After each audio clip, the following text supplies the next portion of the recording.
and the king. When the red, red robin comes bobbing along, there'll be no more sobbing when he starts throbbing his own sweet song. Wake up, you sleepyheads, get out of bed, cheer up, the sun is red, live, love, laugh and be happy. Hello and welcome to this special edition of the Robin Pod Weekly, which is of course powered by Budget Tyres Auto Centre, the only car specialist trusted by the players, club officials and supporters of Hull Kingston Rovers. This week I'm joined by a Robin Pod regular, Scott Solway, as we look forward to the Robins' first ever Super League Grand Final appearance. And this week's edition, as you may have expected, is a bumper one with not only Scott joining me, but we're also lucky to have Paul Cooke, John Dorahy, Wayne Parker, and BBC Rugby League commentator Matt Newsum featuring. And of course, we have Robins Remembered with 𝗂𝗃𝗏𝗴𝗏 and Question Time and Keith's Corner. Scott, welcome to the Robin Pod. I'm struggling to get my words out at the moment because I literally cannot wait for Saturday kick-off 6 p.m. I cannot wait for it. And I don't know about you, Scott. What are your emotions like right now? It's a nervous energy, I think. I don't know what to expect because we're heading into the unknown. We've never been there before. We've been to finals and a couple of Wembleys in more recent times, but people are buzzing just to get there. And it's a nervous sort of time, but it's a good energy, if you know what I mean. I think we actually believe that we can do it. Whether we do is another thing, but I think we actually believe. So many fans that I've spoken to really believe that we can lift the grand final trophy, the Super League trophy on Saturday night. Why not? Why can't we? You've got to be in it to win it. We can go and win it, can't we? Yeah, and when I speak to Matt Newsum later on, you'll hear it on the Robin Pod. He makes a good point. He says we're not plucky, the underdogs sort of, unexpected to be. He said, no, you've earned your place. This is a proper game. This is your chance. And I suppose for me, Hull Kingston Rovers supporters absolutely love that team. We love them win, lose or draw. But with the investment and everything that's going off the field and what's happened since Willie Peters came on, I suppose we shouldn't be guilty of expecting the Robins to do well, should we? Because this isn't an accident. They've planned to get here. They're here. And we're just so excited to see what this team can do on the big stage. We're a different animal now as well. Even last week, I know we'll get on to the semi-final, I have no doubt, but you trust us to defend games out as well. Our average concede points is 9.8 the second half of the season per game. That's just an unbelievable record, really, to concede less than 10 points per game. Hey, you're playing Wigan, you know that they can strike from anywhere, and you've only got what French did last week. He can score out of literally nothing, can't he? And he's got that flair about him. But at the end of the day, we've got our players that can do that as well. And Rovers are a different animal. I think what it is with Rovers fans is that I think it's that old cliche, innit? Typical Rovers. Could be, it could be typical Rovers again, flatter to deceive. And that's happened in the past quite a lot. But I think this is a different animal now. I think we're a different team with a different mindset, a different stature on the field. I think we're going to give Wigan a really, really good game. I really do. Yeah, we're going to talk about that game in so much detail, Scott. And of course, we're going to talk about the semi-final victory over Warrington. Before we do that, though, let's go to Robins Remembered with Steve Till.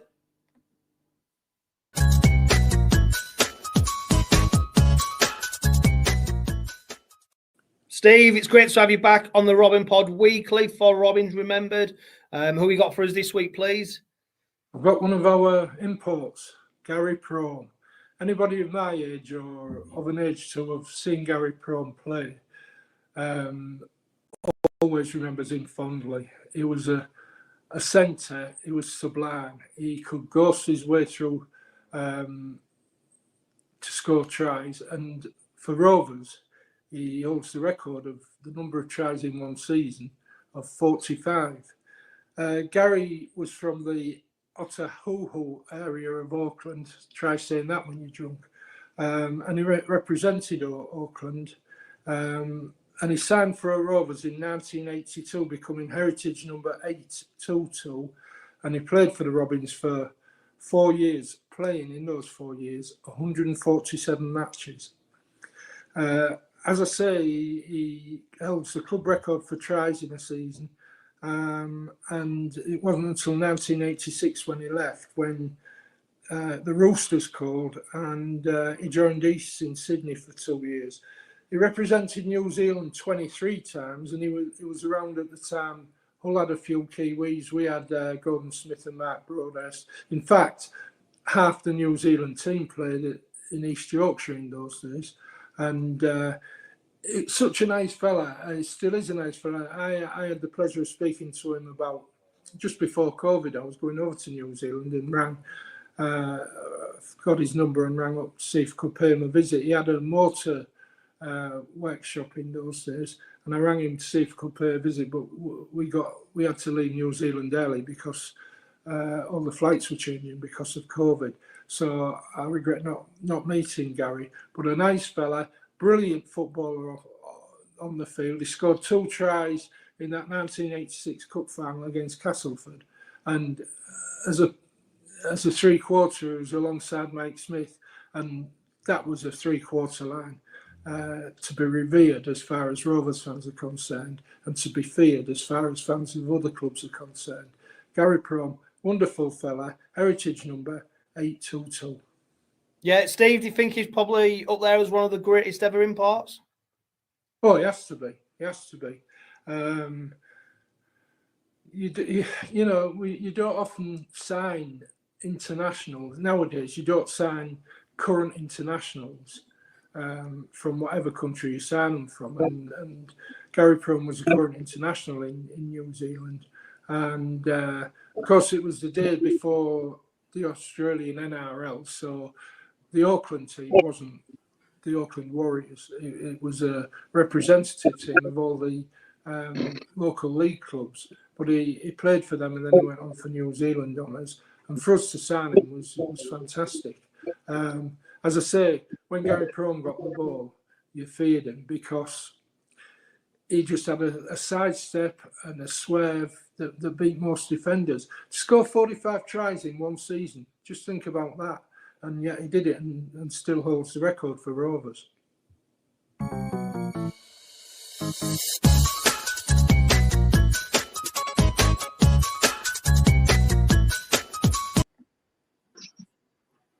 Scott, I'm glad Steve brought up Gary Prom because, of course, we've got a New Zealand international within our ranks, of course, 𝗪𝗪𝗂𝗃, who's received a call up to the New Zealand side to play in the Pacific Championship against Australia and Fiji and Tonga, etc., depending on how the draw works out, etc.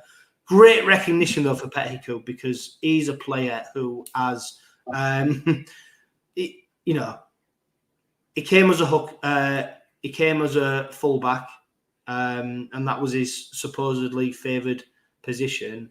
But what you would say is he has certainly made sure that centre position is his because he's been absolutely outstanding for the Robins this season. He has, yeah. According to a certain person on that side, it was finished apparently.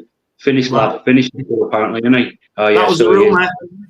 That was the rumour. Had it finished. Yeah, okay.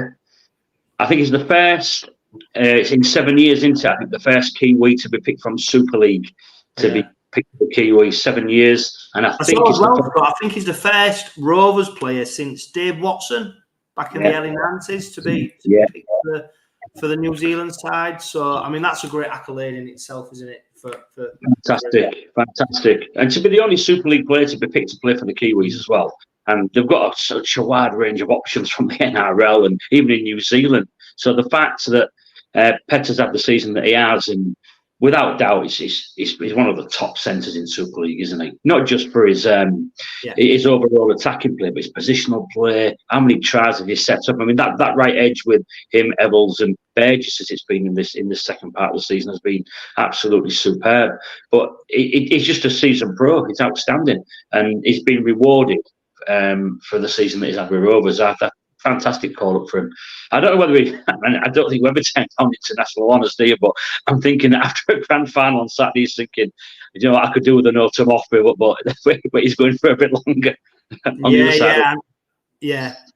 of course we've seen, I know totally what you mean, and what I loved as well, Scott. And obviously you was at the Player of the Year awards, the end of season ceremony at the Connection Arena.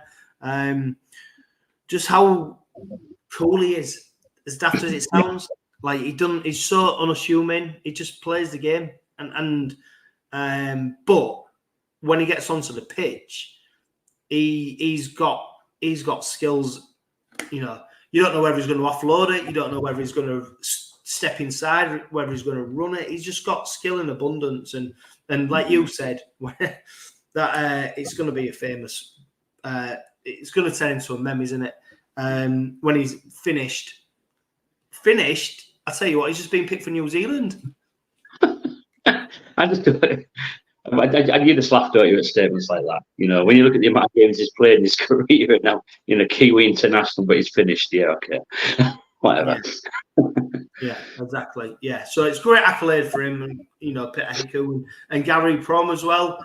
Scott, I mean, he was only over here last year, of course. It was part of the celebrations from that famous victory over Queensland. Gary Prom, I mean, wow, what a player, you know, and different eras, yeah, get it, blah, blah, blah, blah, blah, but an absolute Rolls Royce of a player.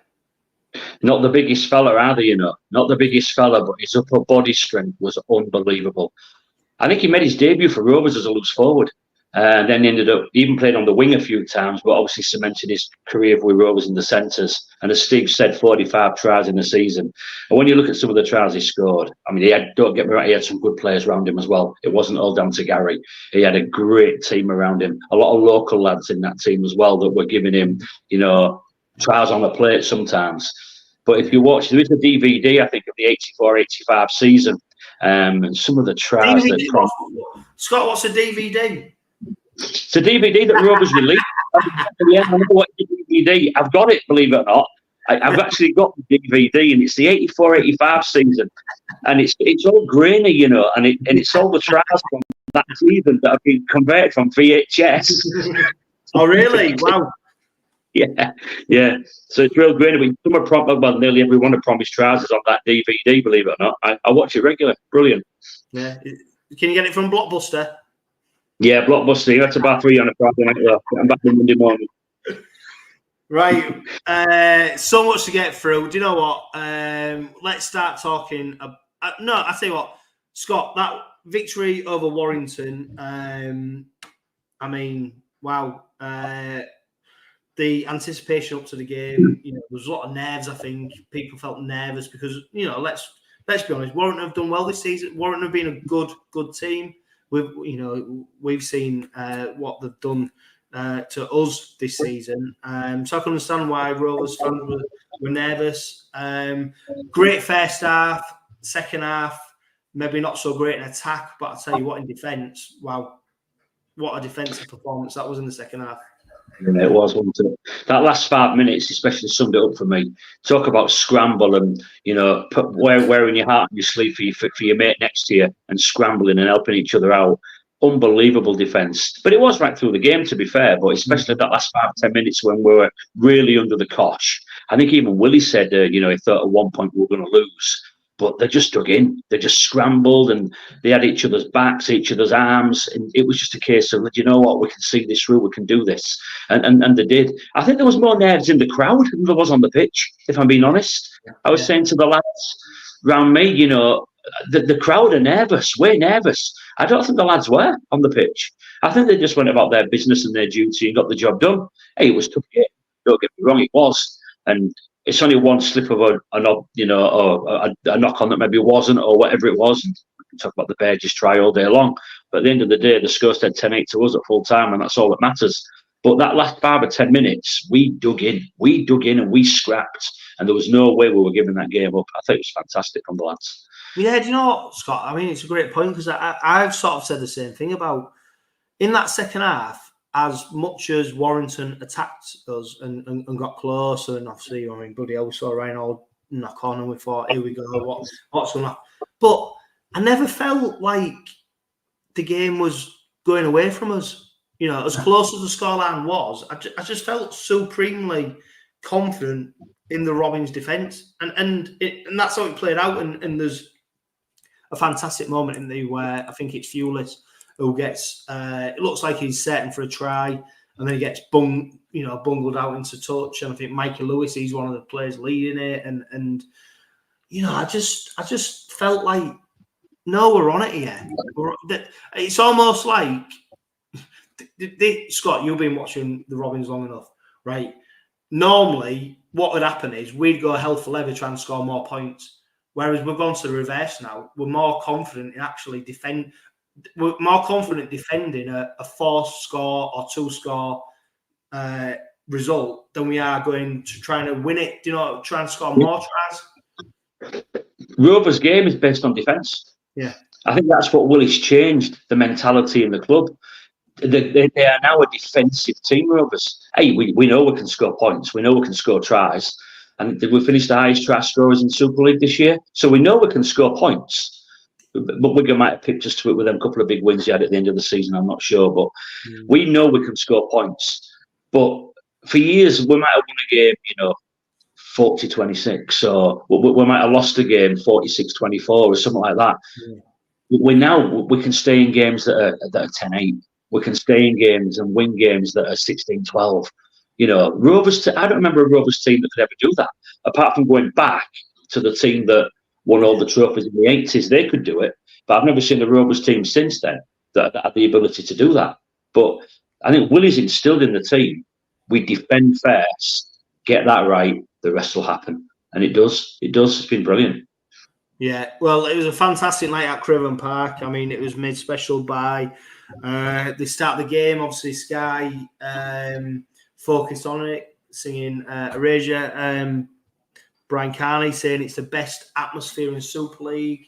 I mean, great credit to the Robin supporters who were there on that night for making it such a special occasion. And I'm sure when we go to Old Trafford on Saturday, Scott, it's going to be exactly the same. But a big point of where we're heading in the future is making sure that we look back at the past to see where we've come from, which is why I'm sure you'll be super excited for Keith's Corner.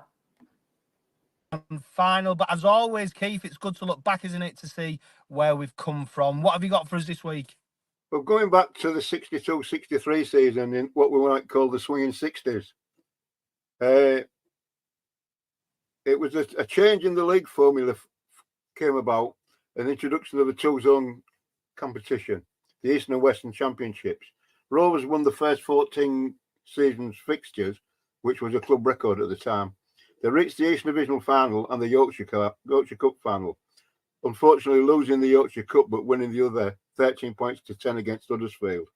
Chairman Will Spavin was elected chairman of the Rugby Football League that year, and Rovers finished with a £200,000 profit. Next season, Rovers made their first appearance at Wembley, but unfortunately, as we all know, they lost to Widnes in the Challenge Cup after playing in the 3 Cup semi-finals against Oldham. The first one was at Headingley. Was a 5-all draw. The replay at Station Road, Swinton, was 15-all and had to play an extra 15 minutes each way. Oldham was leading 17-14 when the referee Ian Davis, with 6 minutes to go, decided the line wasn't good enough and he had to carry it off, call the game off. The next replay was at Huddersfield 6 days later, after the longest rugby league semi-final in history, taking 252 minutes to produce the winner and over 88,500 fans watching the games. Rovers won it and they was on the way to Wembley. Unfortunately, the team had suffered injury problems, especially in the front row, with Frank Fox, John Bath and Jim Drake all injured. Johnny Taylor had been suspended, leaving Brian Tyson, Brian Mennell, and yours truly, 𝗂𝗃𝗴𝗲𝗏, at the young age of 17 was the youngest prop available. Jim Drake was nearly had a chance of playing, but he had to pull out after training on the Friday, with Brian Mennell being called up after an A-team game at Hunslet on the Thursday night. But the Widnes team, especially in their pack, were too good on the day, led by Vince Cornelius and Frank Collier, their number 10, who won the Lance Todd Trophy. It is said that Brian Mennell had only played 3 other first-team games in his 2-year career at Rovers, all of them in the second row, did not let the team down. It was reported in some prominent names had not lived up to their reputation, but that's only opinions of those involved at the time. The following season, Rovers signed a new second-row partnership in Cumbrians Bill Holiday and Frank Foster to form what was, in my opinion, the best back three the club have ever had, with Harry Poole at loose forward. 2 of them were Great Britain captains. I was lucky enough to play with these guys in a pack where I was the only one not to representing my country. The others were Brian Tyson, another GB international, and Flash. John Taylor was transferred to Castleford that year because he was under the impression it had been a scapegoat, and those were his words. Tig McNamara was the first substitute ever that Rovers had when he came on against Leeds away on the 7th of September. 1965-66, the season started with the players going on strike for more winning pay. They wanted a £2 rise. There was on 14 a win. They wanted 18 a win away and 16 for home. This request was declined, and sense prevailed, with the players settling for the previous season's money of 15 for a win and 8 a loss. Roger Millward signed for the club in '66, and I say the rest is history. And one of the greatest Australian forwards joined the club on loan, Artie Beetson, playing his first game for Rovers on the 19th of October 1968 against Keighley reserve team, and was sent off for punching in the scrum. He later broke his leg and never turned out for Rovers again. The top players of the time, we talked about Roger Millward. He came from Castleford for £6,000. Soon became a club legend. He made his first appearance for the club on the 15th of August 1966 against Hunslet, and played his last game on the 3rd of May 1980. His heritage number is number 700, playing 406 games, scoring 207 tries, and kicking 607 goals, 10 of them drop goals. Roger went on to play 29 representative games, and sadly, Roger is no longer with us. Another great player at that time was Phil Lowe. Joined the club as a 16-year-old from Jarvis Youth Club. Making his debut on the 4th of March 1967, he then went to Manly Warringah in Australia for 2 years and returned to the UK to continue where he left off. In my opinion, Phil was a much better player when he came back than the one that left. Phil played his last game for Rovers on the 13th of February 1983. His heritage number 703, made 418 appearances, scoring 179 tries. Phil played 12 representative games, and is still regarded as the greatest running forward ever to grace our game. Sadly, he also has passed away. That's it for tonight, fellas. Hope you enjoyed it. Thanks a lot.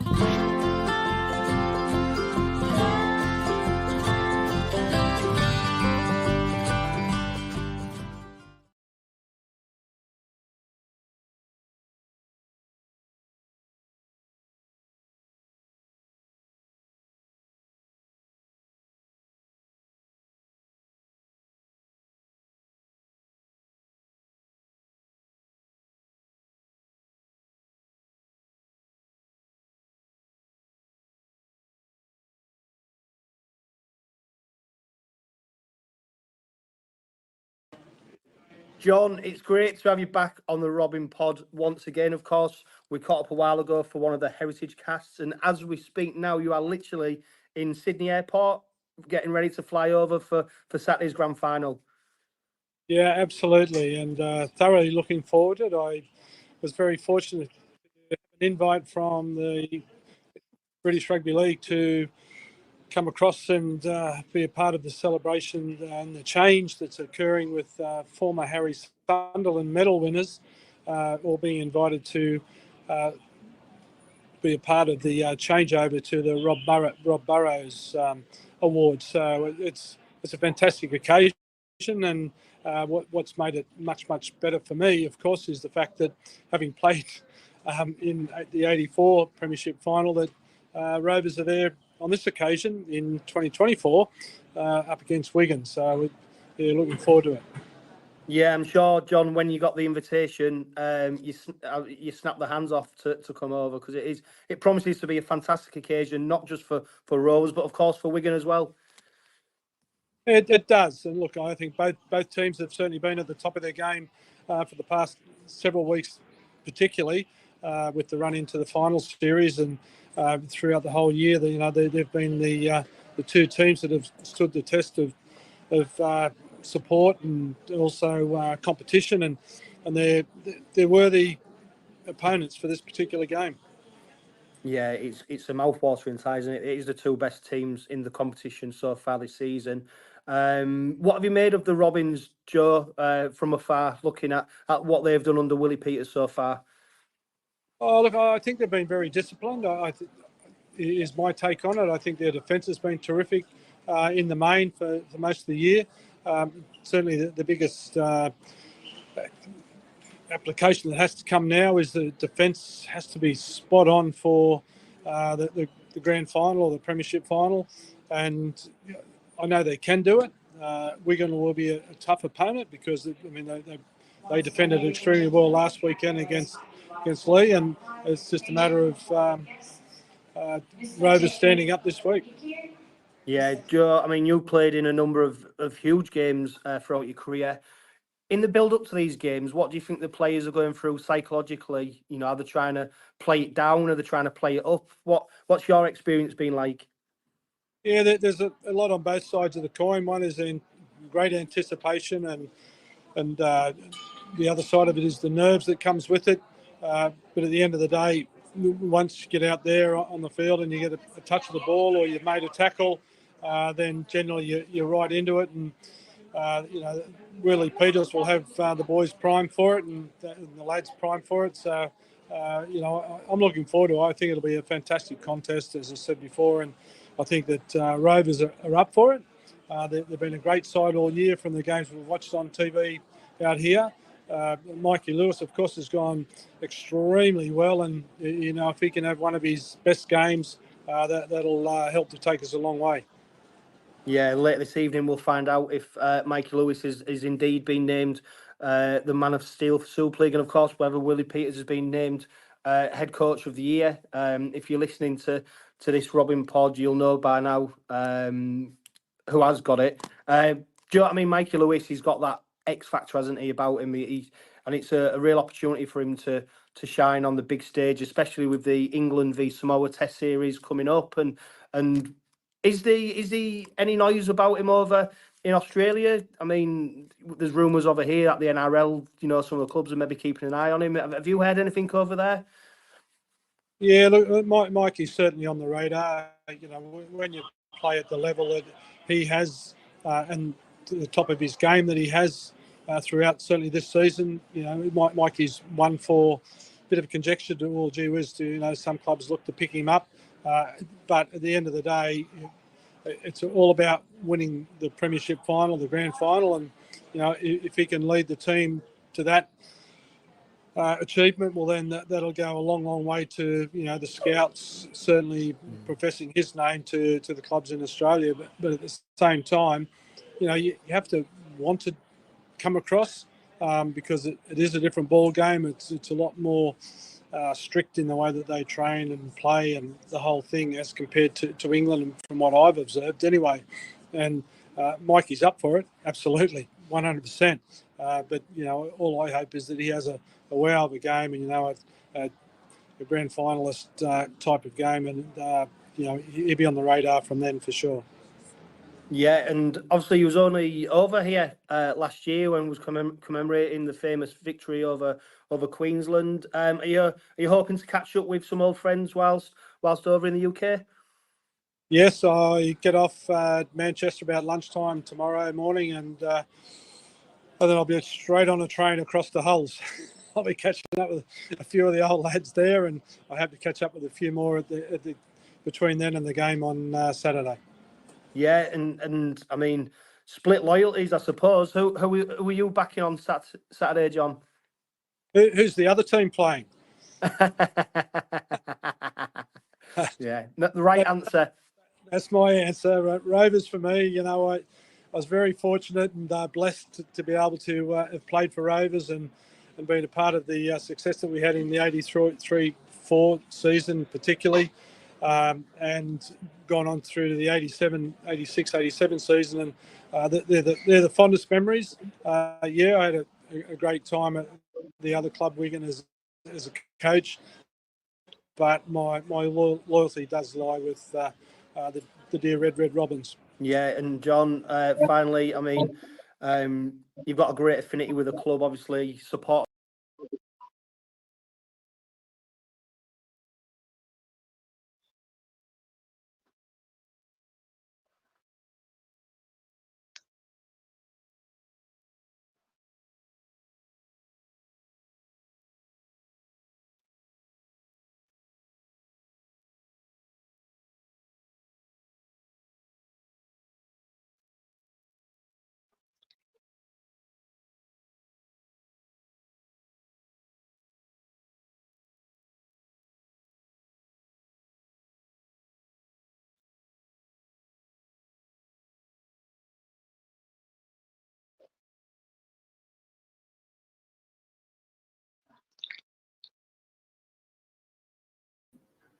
I was just saying, Scott, great to hear from John Dorahy, and of course it was great to hear from Keith as well, talking about Roger Millwood, Phil Lowe, and I suppose it's occasions like this where you reflect a lot as well, don't you? You know, as much as we're looking forward to what could be and what we might achieve, you also reflect on what's gone before us, and you know, we've been blessed with some fantastic players.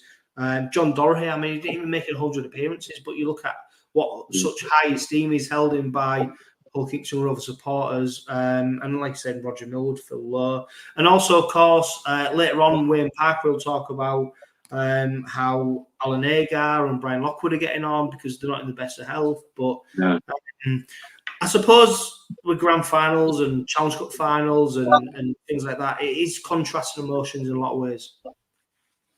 Yeah, it is. And I think what's important is that you try and control those emotions a little bit as well. I mean, as John said there, that was a great team in 84. But when you 83, 84, 84, 85, right through those early 80 years, it was a fantastic team. But if you speak to a lot of those lads who played then, I think they're desperate as well for some new heroes. They're desperate for a new band of heroes to say, Old Kingston Rovers were the 2024 Super League Grand Final winners, and they become the next batch of heroes. And they will always be remembered, those lads from the 80s. They will always be remembered. And I'm friends with a lot of them. I'm really lucky to be friends with a lot of the local lads who played in that era. But I think even they won a new band of heroes for them as well. You know, so it'd be nice if they can happen on Saturday, and to see people like Joe Cooke coming over and you know, giving the Robins his support. That's fantastic. Yeah, of course, and I think, you know, we're not the only club where players leave and they have a great affinity with the club. But what amazes me is especially these players who have come over from, especially in the 80s era. You know, I mean, you only have to look at Mikey Lewis being named Man of Steel, Gavin Miller, who was the last Rovers recipient of that award. You know, how they talk about the club and how they talk about how well received there was and how much they loved their time in Hull and especially East Hull. I think that's what makes people then go, no, we are, you know, there's something special here. We are a special club, and I think we wear it. That is what we feel like. It's like a coating that we have, that no, we are a special, and we shouldn't almost in this social media age sort of hide from it as well. I think we should. This is something to celebrate. Yeah, I think I posted on social media earlier that it's more of a family. It's a community. Okay, and there are still little bits where it needs to improve. There are elements where it needs to improve massively. Certainly with some, you know, there were the problems and maybe some of the ex-players and the ex-players association are having with the club. There's a few little misdemeanors going on there, but generally, I think Rovers are a family club and we're a community. And it's more, as I said earlier, it's more than just winning trophies. We need that. We need our first trophy. We need the first one off our back if we can get it as soon as we possibly can. But OKR is more than winning trophies. And I don't think I've ever witnessed another club. I don't think anybody else has what we have. And other fans clubs would probably argue, yeah, we have. We've got the same as you. It's very similar at our club. I don't see that. I've never seen a unity between fans and players and you know, an overall camaraderie that everybody comes from the same hymn sheet. And as I mentioned, there are little, you know, things that can be improved in the future, hopefully. But certainly, generally, as an overall view, the fans, certainly from the fans and the players' perspective, we're one, aren't we? We're all one. We're all one. Yeah, yeah. And of course, you know, families always have problems, don't they? that's the thing. But I tell you what, Scott, I caught up with Wayne Parker earlier today. Now, this isn't the first time that the Robins have played at Old Trafford, is it?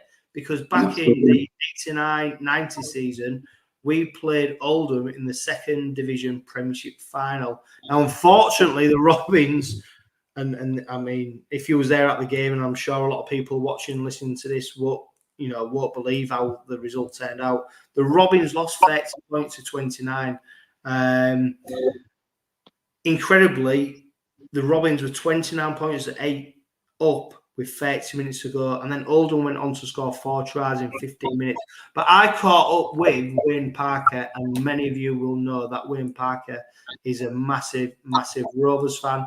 He's also a big, big Robins favourite. Here's what he had to say about that game and the game on Saturday against Wigan.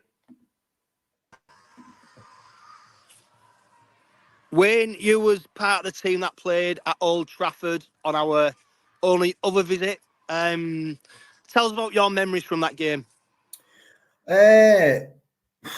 Distraught, really, at the end. But a fantastic stadium and a fantastic occasion. I think back then the stadium held some 40,000, 44, 45,000, I think. But, I mean, it's been dramatically, like, improved since then. I think there'll be, is it 78,000, I think it holds now? Something like that. Yeah. Very warm day. I remember we went the night before, stayed on Salford Quays. We'd had a massive run-in that year. It was the year we won the league and got promotion back to the first, as it was then, the first division. But we'd had something like, we played ridiculous. We was playing Saturday, Wednesday, Friday, Tuesday. It was crazy to get the fixtures in. So we went there. It was a really hot day. I think it was in the 80s. But, I mean, we started really well, but I think the weather and the fixtures we'd had just blew us away in the end. We were shattered. We couldn't hold on. Massive blow for us as well on the day. We'd had a really settled side, mostly playing the same team, which may have worked against us a bit. But Mike Smith got injured in the semi-final win. He was playing 6 and I'd been playing 7. So Roger had to change the team and he had to bring Bish in at 7 and me, I had to move from 7 to 6. But I always remember as the Rovers fans was behind the sticks. It was a fantastic occasion. I scored 2 tries as well, I think, on that day. And a drop goal. Yeah, and a drop goal, yeah. I think it was just tiredness in the end. I remember coming off at half time and thinking, everybody was like elated to be where it was and that, and people was talking, and the thing, but I mean, you know what rugby league's like. I mean, once you get momentum going, it's very hard to stop, even back then in the day. Yeah, I mean, there's lots of people will be watching and listening to this who'll remember that game very well. I mean, it finished 30 points to 29 in favour of Oldham. I mean, they scored 4 tries in 15 minutes, I think, in that second half. 29 points to 8 with 30 minutes to go. What went wrong? How did the foot come off the gas? I just think it was fatigue. You only had 2 subs in them days, don't forget as well, by the way. We'd had that many fixtures played in like that. If you said in the last month, I think we'd played 2 games a week, if not throwing in an odd Wednesday night as well. I remember going to Dewsbury in the run-up to that, and we'd played, I think we played on the Sunday. We went to Dewsbury on the Wednesday, and then we played on the Friday. It was like, but bearing in mind we all worked as well, so it was a different. Today's full-time rugby and that's a different thing. But I think just the heat on the day and the schedules, what we had. I think we lost a scrum to the head right near the end, and everybody got a bit deflated from that. And they went upfield and scored. And like I said, once they had the momentum, it's very hard to stop. Yeah, tell us about the build-up to that game. Wayne, how did Roger get you prepared for it? He tried to give us, to be honest, he tried because he knew we was all tired. He gave us, once we won the semi-final, we didn't train, we didn't do no physical stuff that week. It was just more ball in hand stuff. And then we went away. We said, look, we're going to go stay the night before because it's a final, which obviously back then we weren't doing. We never stayed away, only if you ever went to London. Sometimes then we didn't. So we stayed the night before. We all went down, and he actually made us all go to a pub. There was a pub next door, and we all went together and sat together, just talked to amongst each others, and we had a pint each. And then he said, right, everybody back to the hotel, do your own thing, get some sleep. So, I mean, the build-up was fine. It was just, like I say, on the day, everybody's energy levels was down. And I remember being sat on the pitch at the end, or just on my back, like crying. And I think it was Colin Hutton. Colin Hutton come and pulled me up. And he just said, oh, Wayne, you had a great game, unlucky. And that was it. And the worst part for me and Mike Fletcher started then, because as we was walking off the pitch, we got pounced on by the drug enforcers, and we had to stay. We was in Man United's dressing room as well. We got changed at the cricket, and we came to Man United's dressing room. So we had to go in there, and because of we was dehydrated with the heat, nobody could go for a toilet. So me and Mike Fletcher was just sat there. We was there for about an hour and a half, I think. By this time, the main game had started. And I always remember we were sat there with these two drug officials, and the door bolted in. And I think it was Paul Hung, who was witness hooker. He'd been sent off in the main game. He come in, bolted the door in, it was effing and blanding. And we just looked around the corner and went, oh, all right, lads, I didn't know you was there. He said, what you two doing here? I said, oh, drugs test. He went, I've just been effing sent off. So it's like, it was a bit surreal, really. But good. Obviously, it's a final. You want to make finals, but obviously, ultimately, you want to win them, which is most pleasing as to where we've been this season. And hopefully, it's going to be a massive game for us. But I mean, I think they're saying there's going to be 20,000 of us there supporting. So there'll be a great atmosphere from the Rovers end, as it always is. So hopefully the players have learned. I've spoken to Willie a few times this year, and Skids, Kenny Dowell's a great influence on the team. What a player and he's been. We've learned from our past mistakes. I think we need to start big on Saturday. And obviously, if you saw last week's semi-final against Lee, you can't make mistakes against Wigan. They penalise you. No, and you know, as much as they'll trying to keep the preparation the same as they always do, you know, you can't hide from the fact that come 6 o'clock they'll be running out at Old Trafford in front of 70,000 people. How do you temper your nerves for knowing that that's what's on the horizon? Well, hopefully they're all excited. As a player, for something like that, you've got to be excited that you're going to do that. Once you walk out, in the changing room, everybody's got their own individual. Some people will listen to their headphones. Some people will be thingy. When I played as captain, I used to be really chilled out. And then when I knew it was coming to game time, I used to go around and talk to everybody. But everybody's different. They'll all have their own little things that they want to do. Bonesy will have them all in the right preparation. He'll have all the gear ready for them. Whatever they need will be there.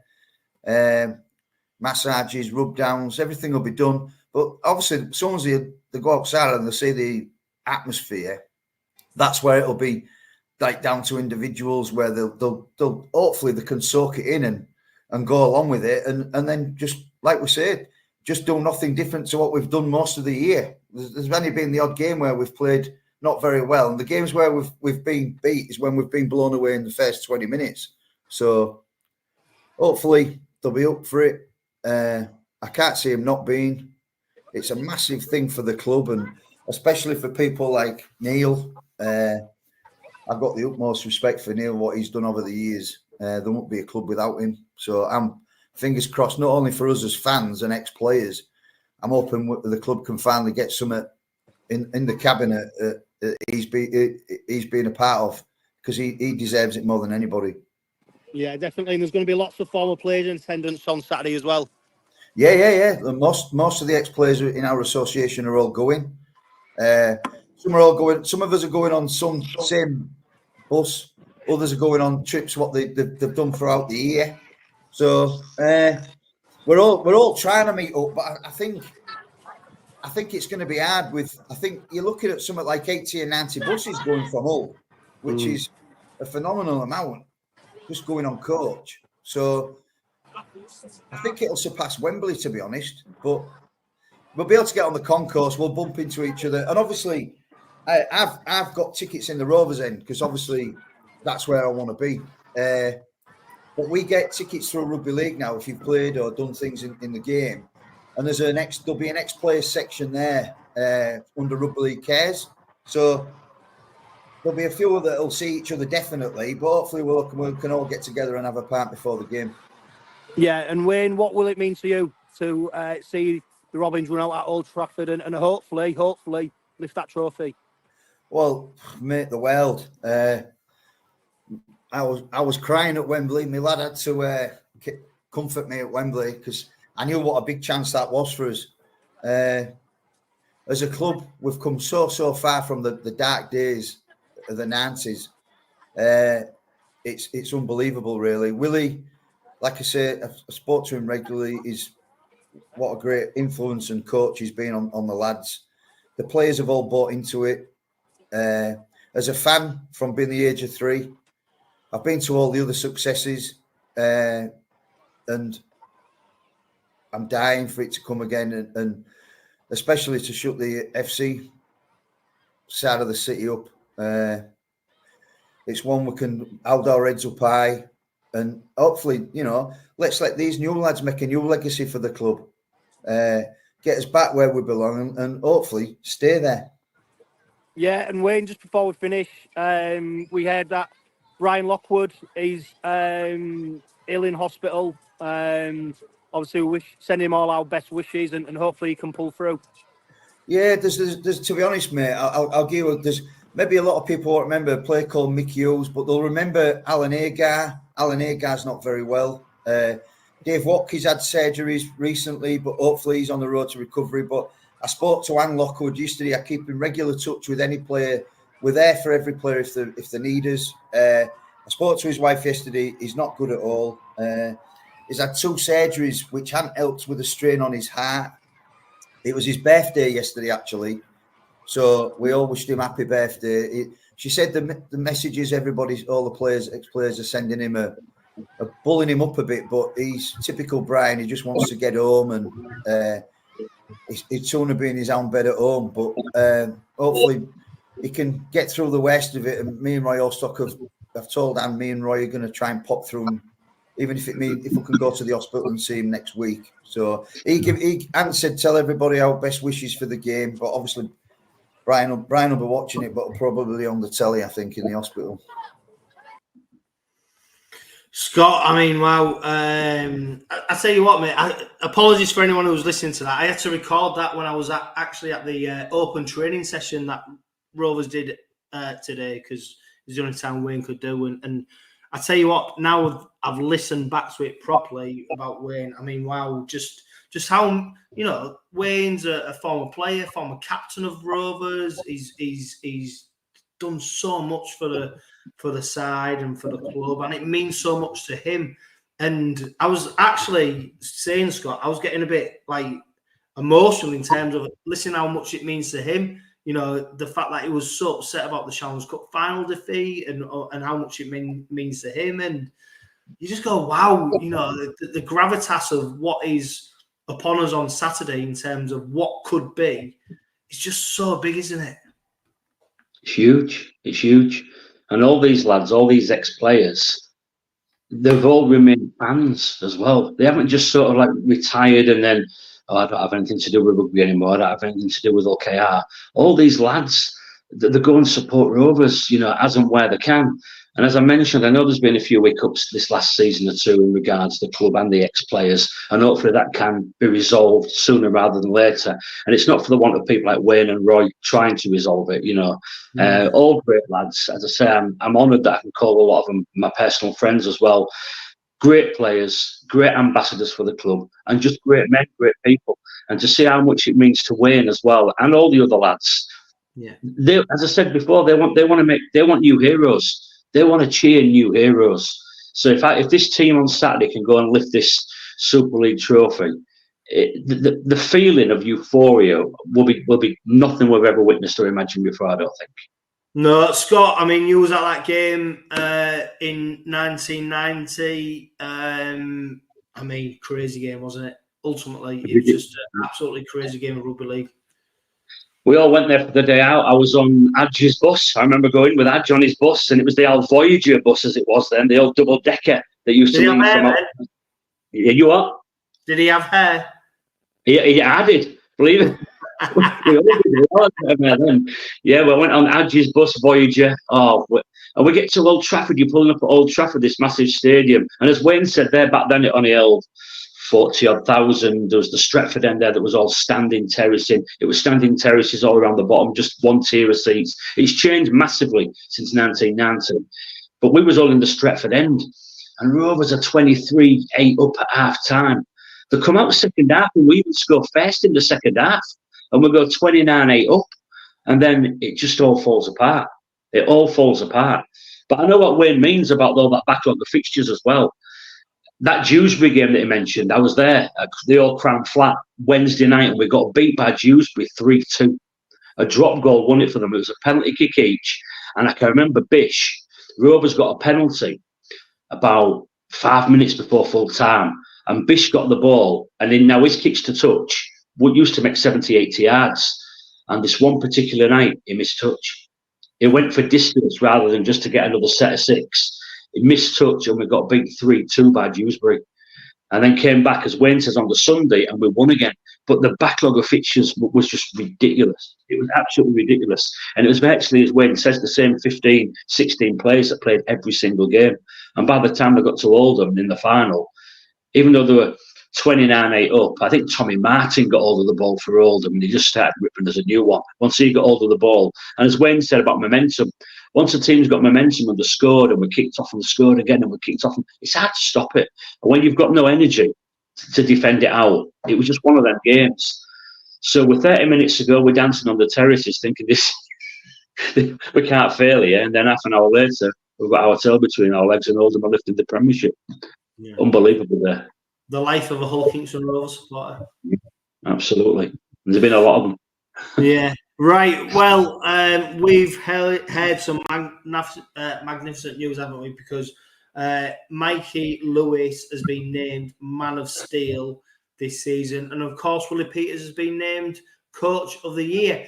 I caught up with Paul Cooke earlier today to get his views on that and, of course, speak to him about the game on Saturday. Hey, great to have you back on the Robin Pod once again. A huge week for the Robins, of course. And we've just learned that Mikey Lewis is the Super League Man of Steel and Willie Peters is Coach of the Year. First of all, Mikey Lewis, what's your reaction to that? Yeah, probably wasn't one of a surprise, was it? I think he's been consistent throughout the year. There's a couple of other big players that have missed games throughout the year.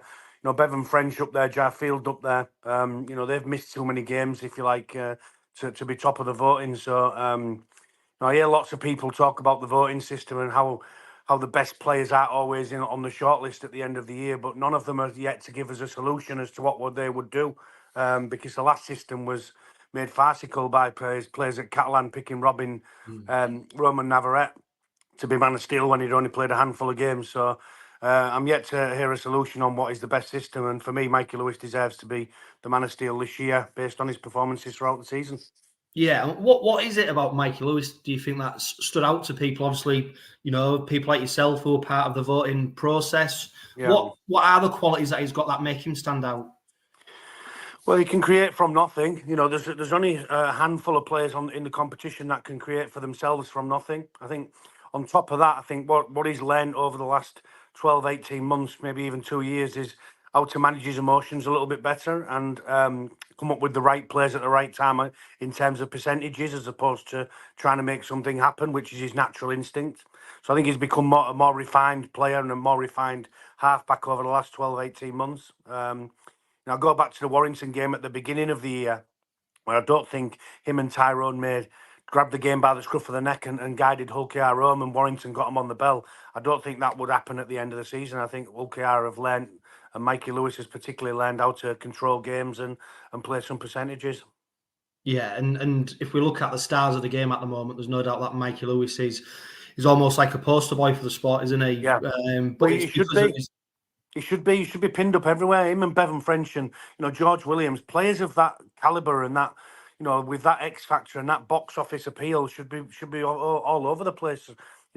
Creating more more people and more spectators wanting to get involved in our sport, because to see these superstars, and there's as I said, there's only a handful of players that can produce what Mikey can produce, and we should be lighting them up on billboards everywhere. Yeah, I mean, you mentioned about Mikey's emotions, and you only have to see his interview that he did upon receiving the award last night. How emotional he can be, but when he's on the pitch, he's as cool as ice at the moment. He's leading a team round. He's the youngest player on the pitch, and yet he's the one who's guiding them around the pitch, leading them, and he's obviously commanding the respect of his teammates. Yeah, and that's testament to him. I think that's where I believe has been the biggest change for him. Where he's matured into a player which can not only play with a little bit of emotion and on the edge, but he can play without that emotion. It can become calm, and it can become calculated, and it can play percentages. And I think that's what halfbacks need to be. I think 𝗀𝗂𝗃𝗃 have cried out for a half like that, and a local one at that. I mean, we should be, the contract offer that he's been given and extended with, his testament to the club and the faith that they've shown in him, and vice versa. It wasn't too long ago that Mikey was playing at Wembley for York Knights in an 1895 Cup final. So, he's come a long, long way, particularly from the city of Hull Academy, where he was told that his services were no longer required, and whether he doubted whether he was good enough or not. Well, I think he's proven everybody wrong with that. Yeah, no doubt. And there was a moment at the end of the Hull KR Wigan playoff semi-final last season, at the end of the game, where he was in the centre of the group of players who were all circled around him, and he was leading a conversation, a talk about, we don't know what it was about, but obviously, it was something that the players needed to hear. And it's funny as well, he's not actually part of the senior leadership group at the team, yet he's able to influence and command the respect, and obviously the players, they do listen to him. Yeah, I don't think he needs to be part of a leadership group, does he? That's the beauty of it for Willie Peters and 𝗀𝗂𝗃𝗃, is they've got a halfback that's still maturing, and I think he'll go into that leadership group next year. But there was probably a question mark over whether he should be in it, based on his playing on emotion and doing the wrong thing at the wrong time, a little bit of petulance. I remember the two-footed at Lee, for instance, when Lee won the game by 12, and he's been off for 10 minutes with 12 points scored. They're the little incidents where Mikey probably wasn't in his head mentally ready to be in them sort of groups yet. So I think, that'll certainly change next year, and that's where I'm saying the biggest change in Mikey's come from none of them incidents anymore to being a player who stays calm and collected on the field and makes the right decisions at the right time.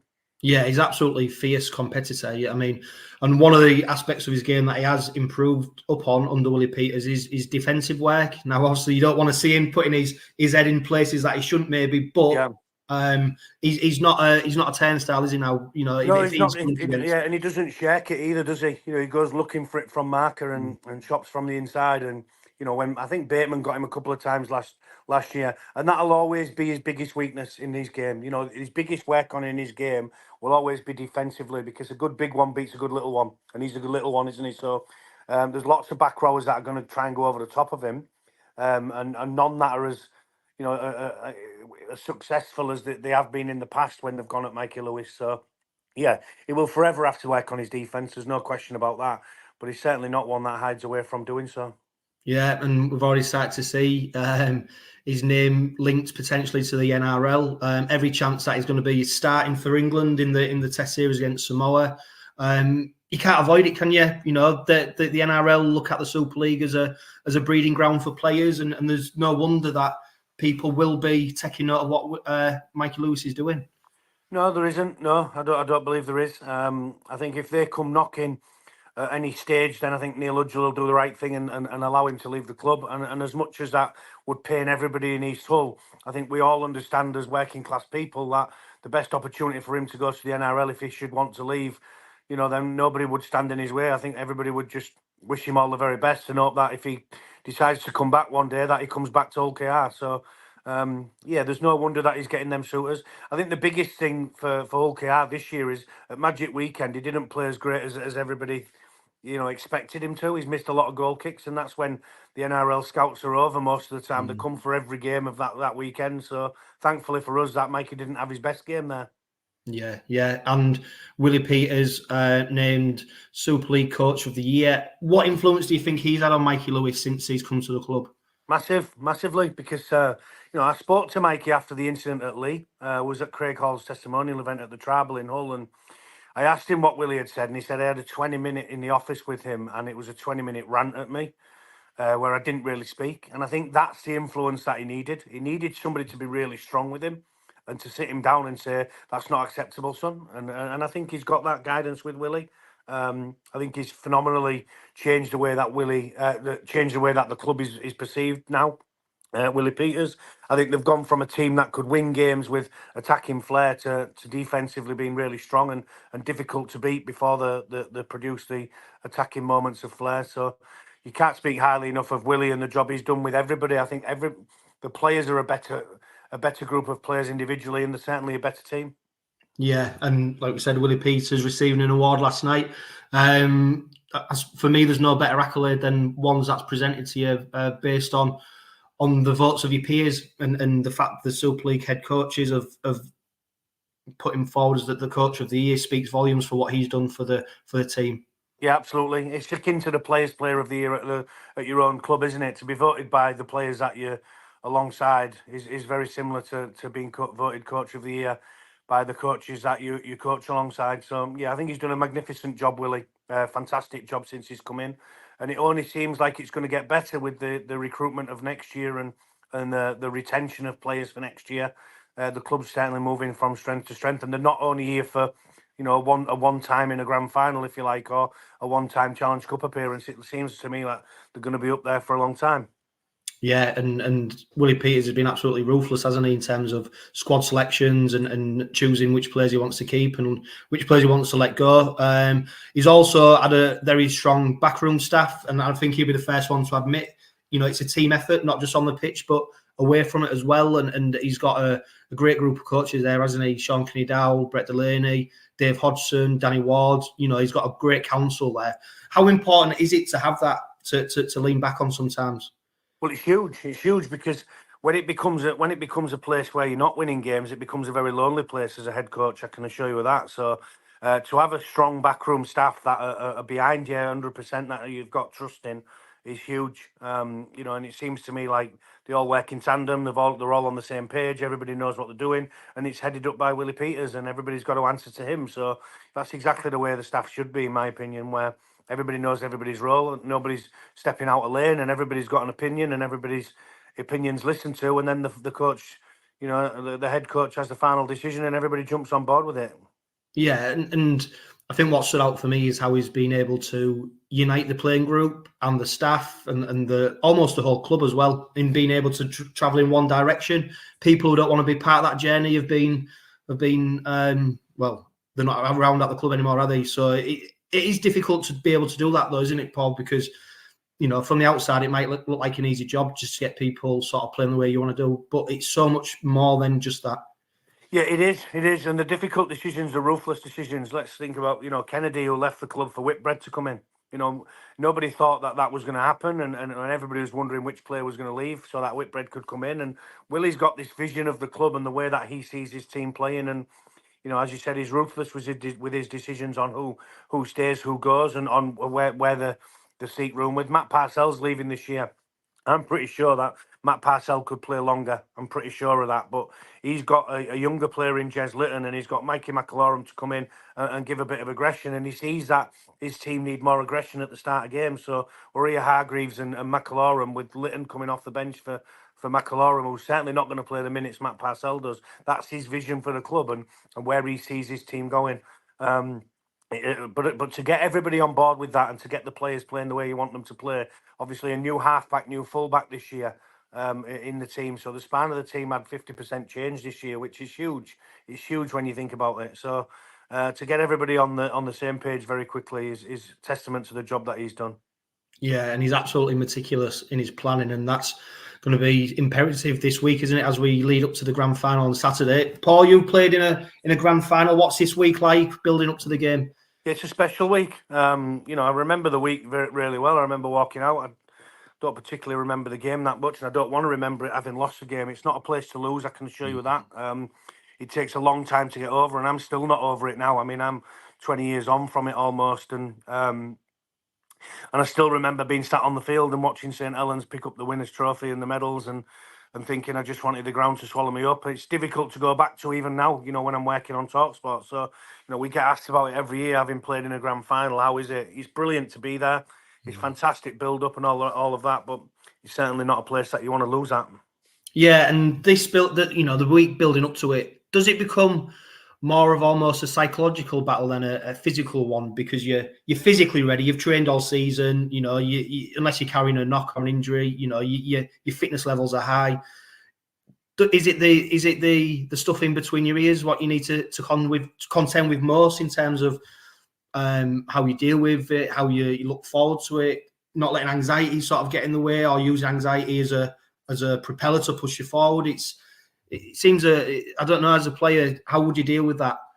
Yeah, it is. It's a battle between your ears, because very similar now to Hull KR when we was in it with Hull against Saints. They're massive underdogs. They're going there with a point to prove and nothing to lose. There's got to be a group of 17 or a squad of 30 players and a coaching staff that believe that they're going to win. And the belief's a strong word, and that comes with the mental side of the game. If they believe that they can go there and win, then they've every chance. I give them every chance, but Wigan are still favourites. So it's with everybody, with most pundits and bookies, Wigan will be the favourites to win the competition, because the semi-final performance was so good. Hull KR's was probably a little bit more scratchy than Wigan's. 38-0 at home to the team who finished in the top six as well is a huge win at home last weekend. They go into it with everybody fit and firing and playing the best rugby league. Hull KR have got improvement in them. So the battle between the ears for Hull KR is massive, but the belief that's got to be within the squad. Only they have to believe that they can win. It doesn't matter what anybody else thinks. And making sure that they do everything possible during the week to prepare as good as they can and play as well as they can, gives them every chance. And if they play the best game, they still might not win the game. I think you can handle that. If you go there and play your best and not win, I suppose that would be easier than playing under par and losing the game. And that's the thought that I have about the one that I played in. But I think Hull KR will be very good at the weekend, and it'll be a cracking game. And may the best team win. Yeah, I mean, they're formidable opposition, aren't they? They're going for the fourth trophy in just 9 months. I think Matt Newsum said this week that if they do win the grand final on Saturday, Matty Peet would probably go down as Wigan's greatest ever coach, which is huge for someone of that ilk to be saying something like that. And when you play Wigan, you're not just playing the team on the pitch, you're playing everything behind it. These players are not born to win, but it's inherent in them, isn't it, to win at all costs, because they've got that track record.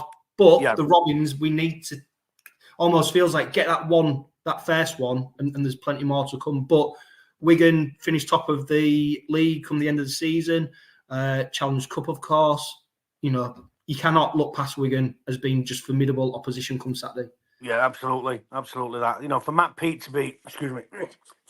to be named as the best Wigan coach after coming after coaches like John Moore in the early 90s and late 90s when they won every competition going, that's a huge accolade for somebody to say about Matty Peet. He's not lost a major final yet since he's been in one.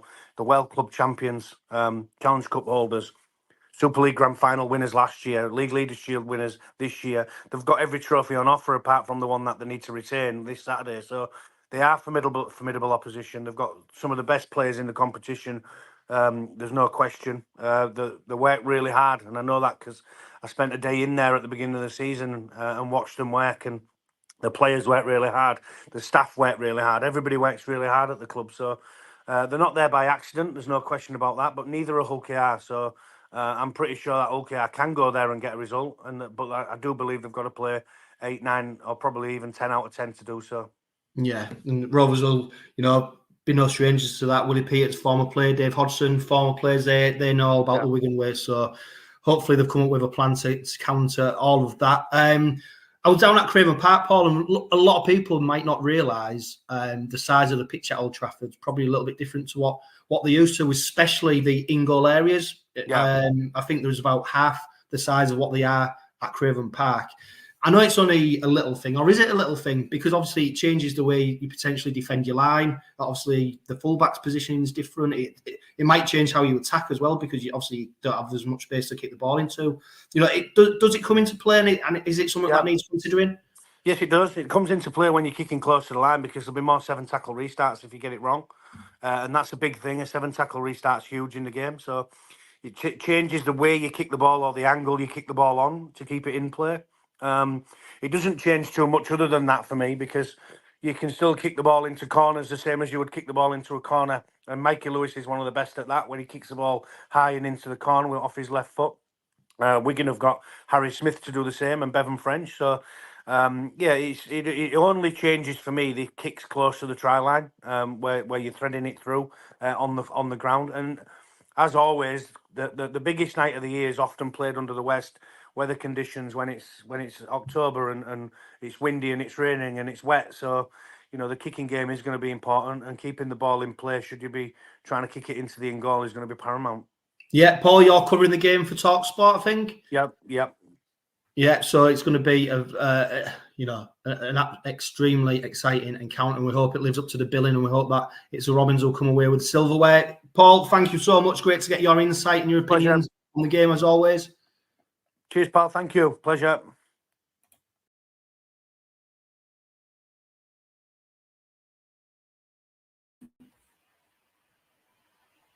Scott, before we talk about Willie Peters and Mikey Lewis, and of course the awards that they've received, I tell you what, Cookie, he's one of my favourite pundits at the moment. He just calls it as he sees it. He's got no airs or graces. He's got no sensationalism. He just talks about the game as how he sees it, and it's quite refreshing as well, because he don't favour one side. He just calls it, and that's why I wanted to get on the Robin Pod, especially for this week. He's played in a grand final.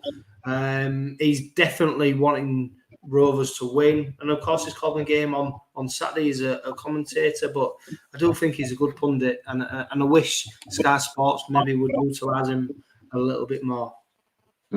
Definitely, yeah, without a shadow of a doubt. Great kid is Cookie as well, and as you say, he just calls it how it is, says it how it is, no airs or graces. He gives his opinion, whether you like it or not. That's tough, and it just calls it how it is. So that's what you want. That's what you want. Maybe you don't. And he's normally right as well. Yeah, he is. Yeah, he is. Generally, he is. And 9 times out of 10, that's probably why I don't get a gig with Sky, because he probably doesn't sway either way. That's the problem, that they maybe want you to sway a little bit. You know what I mean? Want you to say certain things at certain times. I don't know, but Cookie won't do that, will he? He just says it how it is, which is how it should be. Yeah, I mean, we're blessed, aren't we, with the award ceremony. Michael Lewis, Man of Steel; Willie Peters, Coach of the Year. I mean, Michael Lewis, we've already spoke to him on the Robin Pod so far, haven't we, about just what influence he has and the progression he's had. But, an absolutely fabulous player and somebody that, I don't know, you cannot love him. Like, I saw his interview and after he got the award, like I said, Cookie, and saw the emotion. We saw the emotion when he got man of the match playing for England against Tonga last year. And do you know what? I think as men, we're told to suppress your emotions and not talk about them and not get expressive. And do you know what? So what, Michael? If he wants to get upset and he, it means a lot to him, and I think that's what should be encouraged more than discouraged. Why should he hide it? At the end of the day, he plays one of the hardest games in the world, one of the most physical games you could ever play. He's a little fella. He's targeted by the bigger blokes. But you know what? His emotions are right on the surface. So what? And that's because at the heart of everything, whether he's a great top rugby player or not, is a true family kid. And his family mean the absolute world to him more than anything. And he means so much to his family as well. And that goes from his mum and dad through to his grandparents, through to his girlfriend, through to his brother and sister. He's such a lad that's rooted in family tradition, that family is everything. And his Hull Kingston Rovers teammates, they're his rugby family. And the fans are his rugby friends. And he sees that. He sees that as a unity. It's a unity of family. And you can't buy that. And if your emotions are just on the edge and you just tip over every now and then, what's wrong with that? Whether he's showing it on Sky Sports with an interview with Jenna, or whether he's doing it at these Man of Steel Awards, what does it matter? He's showing the real Mikey Lewis there. He's not trying to be something that he isn't. He's showing the real kid who he is. You can't fault that. Yeah, and it should be encouraged and applauded because he's, let alone his rugby league skills, but just him as a person at the moment, he's just, people love him. My lad, as soon as he woke up this morning, he's 8 years old. Obviously, last night's awards went so late, so I couldn't tell him. As soon as he woke up, did he win it? Did he win it? Did he win it? And it's like, he did. And he went, yes. That just, Mikey Lewis, he's a post. You know what? And I think Mikey Lewis is the kind of kid that, I don't know, even people in St Helens, Wigan, Leeds, kids will look up like, oh, I want to be Mikey Lewis, regardless of what team they support. It's like I just said, my lad, he loves Jude Bellingham. He don't care what team he plays for. He's not bothered that he plays for Real Madrid. He just loves the player. And that's where, I suppose, as rugby league as a sport, we need to get to a place to be where, it's more than just the teams. It's not parochial. It's bigger than that. And Mikey Lewis, I think he's a trailblazer. I think he will be like Unsember as well. Let's not forget Young Player of the Year. Was absolutely outstanding, and one player that I am really fearful of on Saturday. But these are the players where you go, we need to be less regionalised and go, Julian Sember, look up to him. What a player he is. Be that player. Michael Lewis, be that player. And all the billboards all over the UK, the North of it, should have these players on them. I think it was Wayne mentioned in his speech there. Get these players on. To be fair, my daughter came in from university yesterday because she's coming to the grand final on Saturday with us. And she came from Liverpool to York yesterday. And she passed through just a couple of little villages on the train. And she said she pulled up in this little minor village somewhere near Leeds, so I don't know where it was. And she said, there's the train. Huddersfield, yeah, that little minor village, Huddersfield. But it was somewhere like just a small, like Church Fenton or somewhere like that, somewhere really small. And as the train stopped, there was Mikey Lewis staring down on her from a billboard. She thought it was fantastic. There's Mikey. Is there. So they are doing it. They are getting these players out there. But it needs to be done not just for a grand final, it's got to be done all year round. All year round. And I think players like Mikey and Junior Nasemba and all these great young lads that are coming through the British Rugby League system, good English British players, they need to be celebrated. They've got to be celebrated. We don't do it enough. No, I mean, Scott Willie Peters, head coach, coach of the year, Super League. Wow, what a bloke! He's a family man. He's a rugby league man. He's an experienced rugby league coach. Let's be honest, there have been some doubters when he got appointed because he didn't have a track record of being a head coach. But wow, his level of professionalism, his level of detail, just him being a good bloke as well. We're fortunate, aren't we, to have him because he's been part of the story that's come along with the new board of directors, the sort of reinvestment from Neil Hudgell, but Willie Peters as a figurehead for that team and as a club, you know, I don't think we could have wished for anyone better than what we've got. No, he's just a good man. Even away from the rugby side of things, he's just a good man. You know, as he says himself, he's flown his family halfway around the world to do this job. He wanted his first head coach position. He's got it, and he's making it his own. He's just a nice fella. He's a good man, but he demands 100% out of every single person. Because he's not prepared to do anything that he's not prepared to do himself. So he will go and demand everything. And if you, it does it in a, I guess it does it in a nice way, but if you let him down, he'll pull you. An example last week, and I don't want to single him out, but I think Jack Brown came on and he threw that wild pass up in the air, and Warrington took it on hour 20. He pulled him. Get off. You're done. I've had enough. You get one chance with him.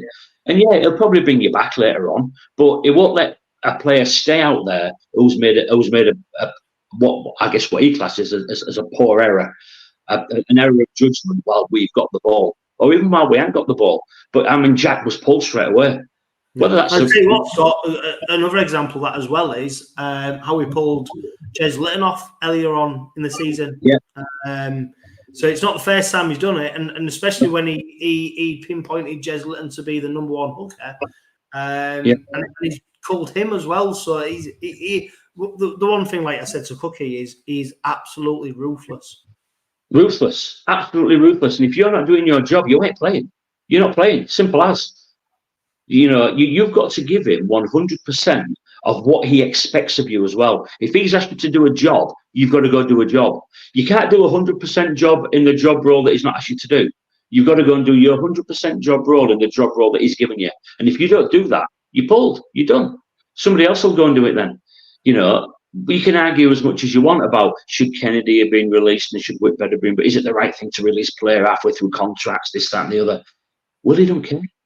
All he wants is to win. He's got to win. He has to win.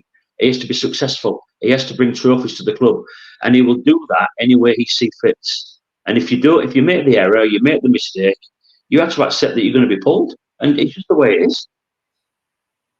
Yeah, and that's where you've got to also respect the synergy between him and the board of directors, of course, because it's not as easy as, you know, if you want to colour a player, it's not that easy, is it, when you've got contracts, etc. But what the board have done is back him in what he said, and I think they've got the utmost trust in him. And I suppose on the reversal, he's trusts the board and the owners, and I suppose then also the players buy into that. They trust Willie Peters, they trust the board, and I think at the moment there is just great synergy between everyone at the club, and it's such a powerful energy right now that everyone's in the same direction, and that's unique in sport because it only comes sometimes once in a generation. It doesn't happen often.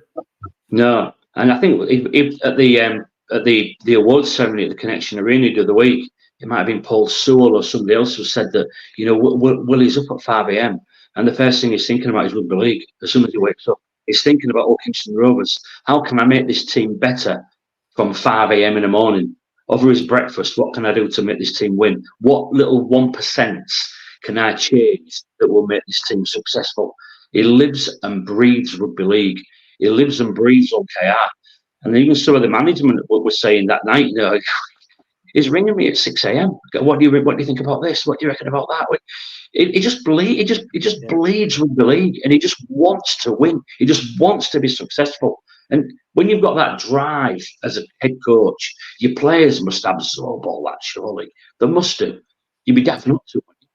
Well, yeah, and I think Paul Lakin said he's just sick of getting voice notes for him because he's just constantly giving him no, you know, and that's in one day, let alone over the course of a week. So yeah, I mean, let's just hope Willie Peters leads us to where we want to be, and I'm sure he will, because he's just such a determined, resilient character that you just can't see it not eventually coming to fruition. No, it's this Saturday, because that'd be the most immediate one. But you know, let's see what happens. Scott, I caught with Matt Newsum. Now, the last time I spoke to him was on the eve of the Challenge Cup final, because he did the famous commentary after we beat Wigan in the Challenge Cup semi-final. He gave us his thoughts on what we might expect come Saturday, and he also gave a perspective on Rovers since he's been covering rugby league. Matt, welcome back to the Robin Pod. The last time we spoke to you was in the build-up to another important game, of course, last season's Challenge Cup final. You're back on the Robin Pod in the build-up to another huge game for the Robins. You're going to be commentating on it for BBC Sport. What do you think we can look forward to on Saturday? I think we could look forward to possibly the best grand final of the summer era. And obviously before it was the Premiership final, before we kind of got into these big showpieces at Old Trafford. But I think this game has the potential to be as good as anything that has been since 1998. I think we've got two really good teams. I love what Wigan have done. They're starting to form that dynasty, aren't they? But I would love, equally in equal parts what Hull KR have done. I think it's been a brilliant progression, slow burn under various coaches. Little things that Tim Sheen's put in, little things that Tony Smith put in. What Willie Peters has done with that recipe, though, and added his own flavours, and it has so many different levels of where you think it's going to be brilliant. I mean, I'm a bit of a kind of loose forward, particularly throwback loose forward fan. I just think the Elliott Minchella 𝗀𝗲𝗏 battle is going to be a really good one. You look across the back line, you've got strike everywhere. For Hull KR, like 𝗂𝗏𝗏𝗀𝗏𝗏, who's been superb, obviously called up into New Zealand squad. Ryan Hall has been there, done it at the highest level. Conversely, you've got Liam Marshall, who's the top scorer in Super League this season.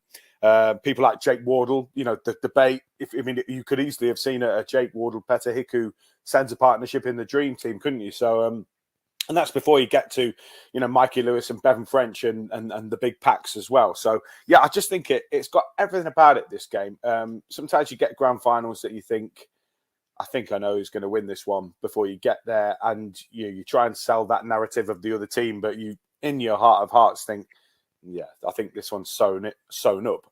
This game, I genuinely don't think it is that. You can make cases for both teams. And I think if you've got something like that, if you've got a final like that, then that's just really healthy, because nobody is going in there with preconceived ideas. Yeah, Wigan might be the favourites just because, they've been there and done it before. But I think you can definitely make a big case for Hull KR going there and getting the job done. So I think it's mouthwatering is a bit of a cliche, isn't it? But it genuinely does get the juices flowing thinking about this game.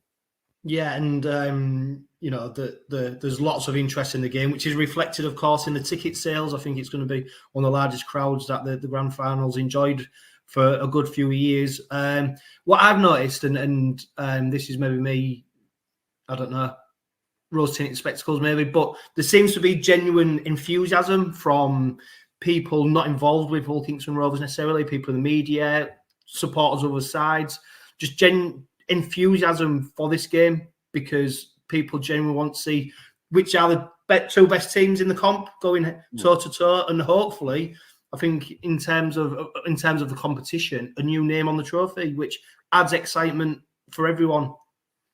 Yeah, exactly. I think if you think back to last year's Challenge Cup final, I think I don't think it was meant patronisingly, but I think there was loads of interest generated, wasn't there? And the fact that it wasn't the kind of usual suspects who were going to be involved in that final. And so obviously yourselves and Lee Leopards obviously went down to Wembley and put on a real cracker, went to Golden Point. It was a game that lived up to the billing, but it was two teams who, were in inverted commas, unfancied, not expected to go and be part of that chase for silverware. And yet you were at Wembley putting on a massive show. I think this year it's a really interesting dynamic because, yeah, to some extent, Hull KR, they're only unfancied in the sense that they've not done it before.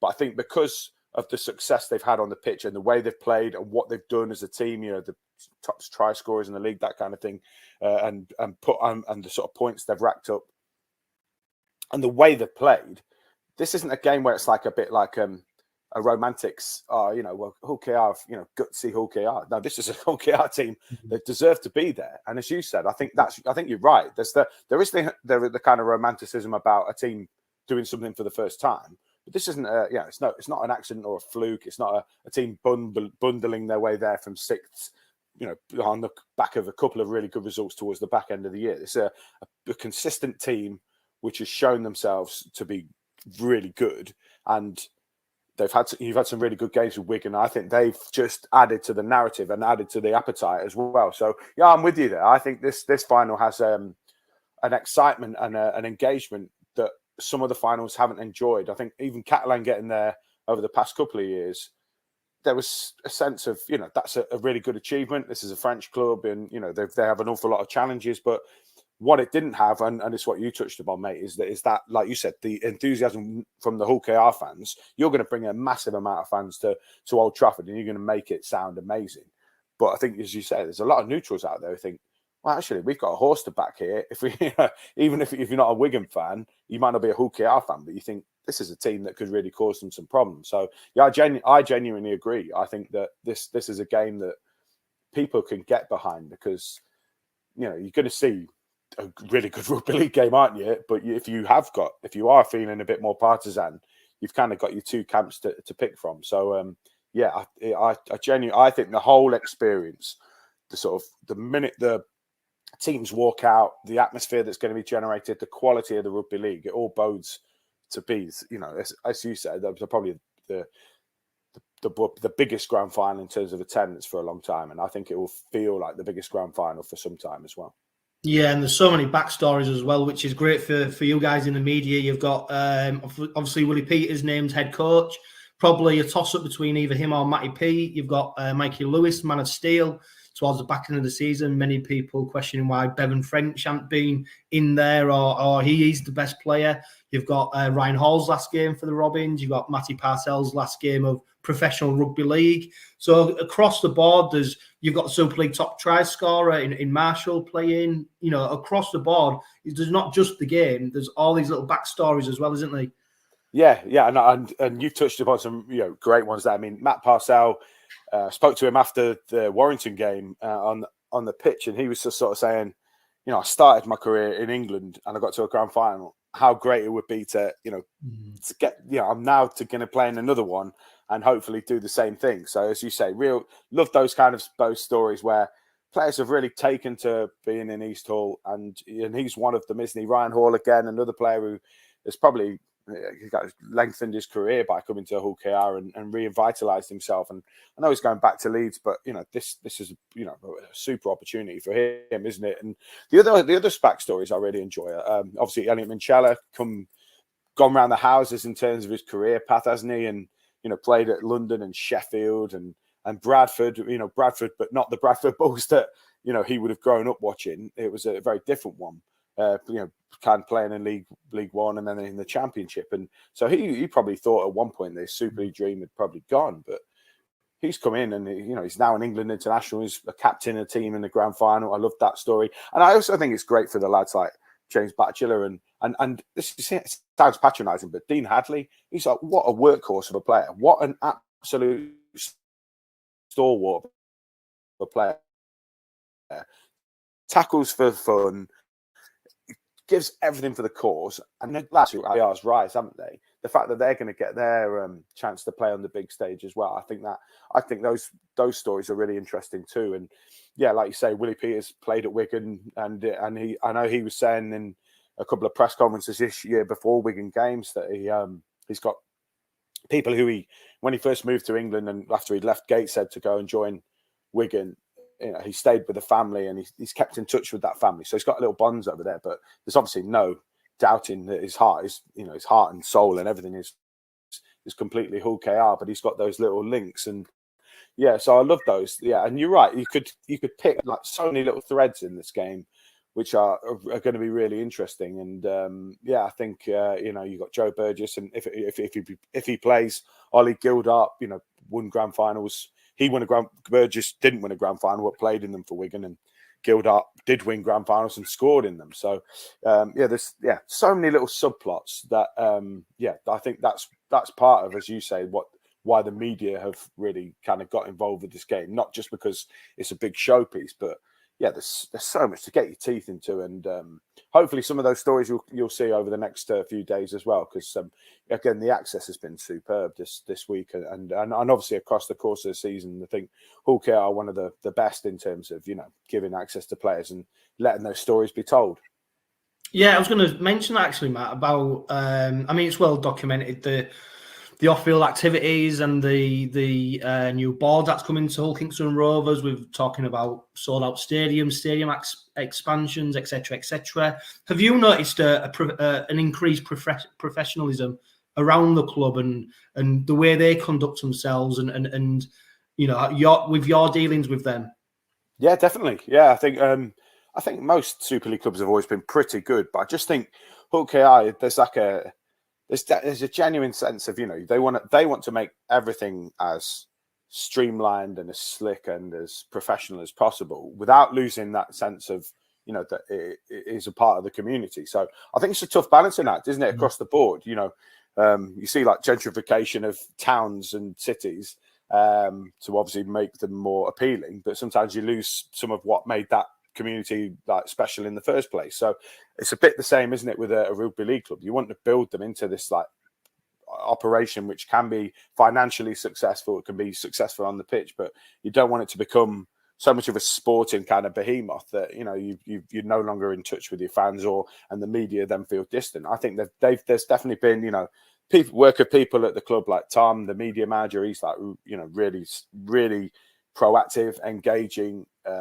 Paul Lakin, people like that have been really open and accessible in the media as well. And I think the more they understand that, the more they get their message across, then the more that obviously fans are understanding of the process as well. So, I mean, thankfully from Hull KR's perspective, they're moving in the right direction, aren't they? So it's probably easier to get that message across, and there's less sort of query as to why the club are doing certain things. But I think, yeah, there's definitely a sense that if you speak to the players, they're so switched on. They understand that they are promoting something that is really growing, but and they are adapting well to that sort of extra level of scrutiny because as you say, you'll get the Craven Park press box is often full, so that means obviously more questions at the end for Willie and more sort of requests and things like that, and they've always been unfailingly positive and willing to help. So I think,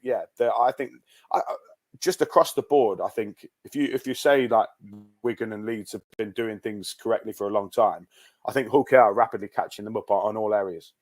Yeah, and on Saturday night there's going to be a first ever as the Rob Burrows Trophy is presented to a player, hopefully a Hull Kingston Rovers player, but the Man of the Match award's been renamed, hasn't it? Yeah, and I mean, Harry Sunderland Trophy, it's obviously got an awful lot of history behind it.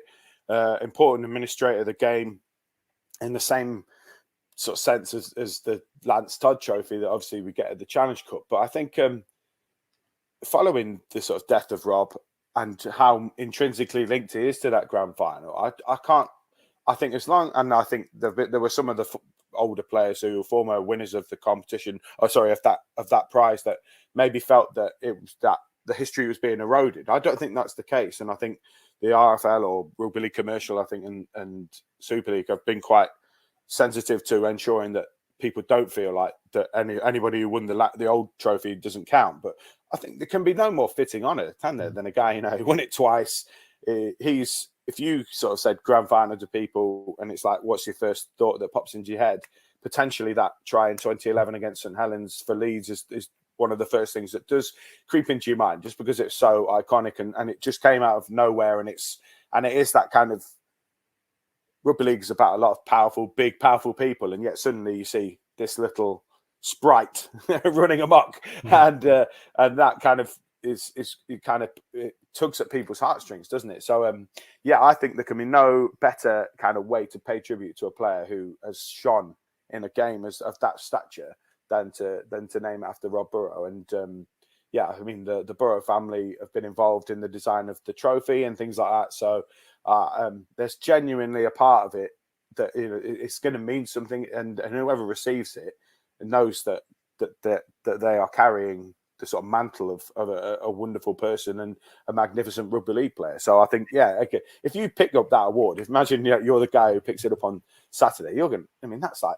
extra special, isn't it? So, yeah, I think stuff like that, I think is really important. Remembering the sort of, not forgetting obviously the kind of wider history of the game, but recognising like characters and personalities like Rob, and making sure that they are recognised within the game. I think it's really important. So yeah, it's going to be a historic occasion, isn't it, when that one's dished out? Yeah, of course. And how's your preparations going for the game, Matt? Yeah, well, I feel like I'm a bit on a deja vu because I've done an awful lot of Hull Kingston and an awful lot of Wigan of late.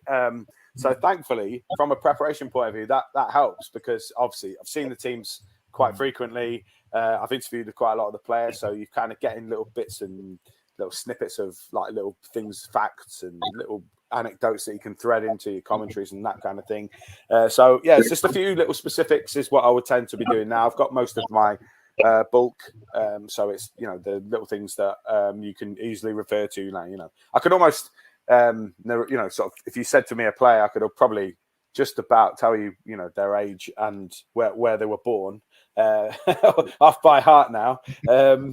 The career histories, you know, the exact stats and figures is probably something. It doesn't take me long to work it out because I've got them sort of written down of late. So it's just adding on, you know, one game, one try or whatever to their past record. But it's the little specifics that I like to work out. So it's like the record against, so say I'm doing a Hull Kingston thing, it'll be their record against Wigan, you know, particularly players who've played there, how many appearances they made there, little things like hat tricks or maybe last try that they've scored. If it's someone who's been you know, maybe a little less prolific in, you know, in terms of getting over the try line. So yeah, just little specifics as we build up to this one, and obviously people's grand final records and stuff. And there are going to be a few people for whom it's made an appearance, but obviously for others it's you know, got some quite extensive histories, and just finding little interesting snippets really that you can maybe throw in, and just to kind of, yeah, a bit like if you're making a stew, you know, you put some spices in. It's a bit like that really. Scott, you're a fan of stew? Like a bit of stew, especially my nana.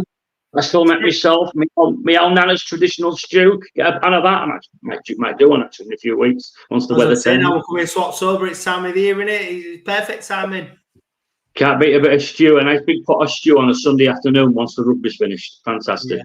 I tell you what, though, what I picked up from Matt, and it was great to have him on, because he really, from a neutral position, he really put the game into perspective. But what really interested me is just his enthusiasm for the Robins.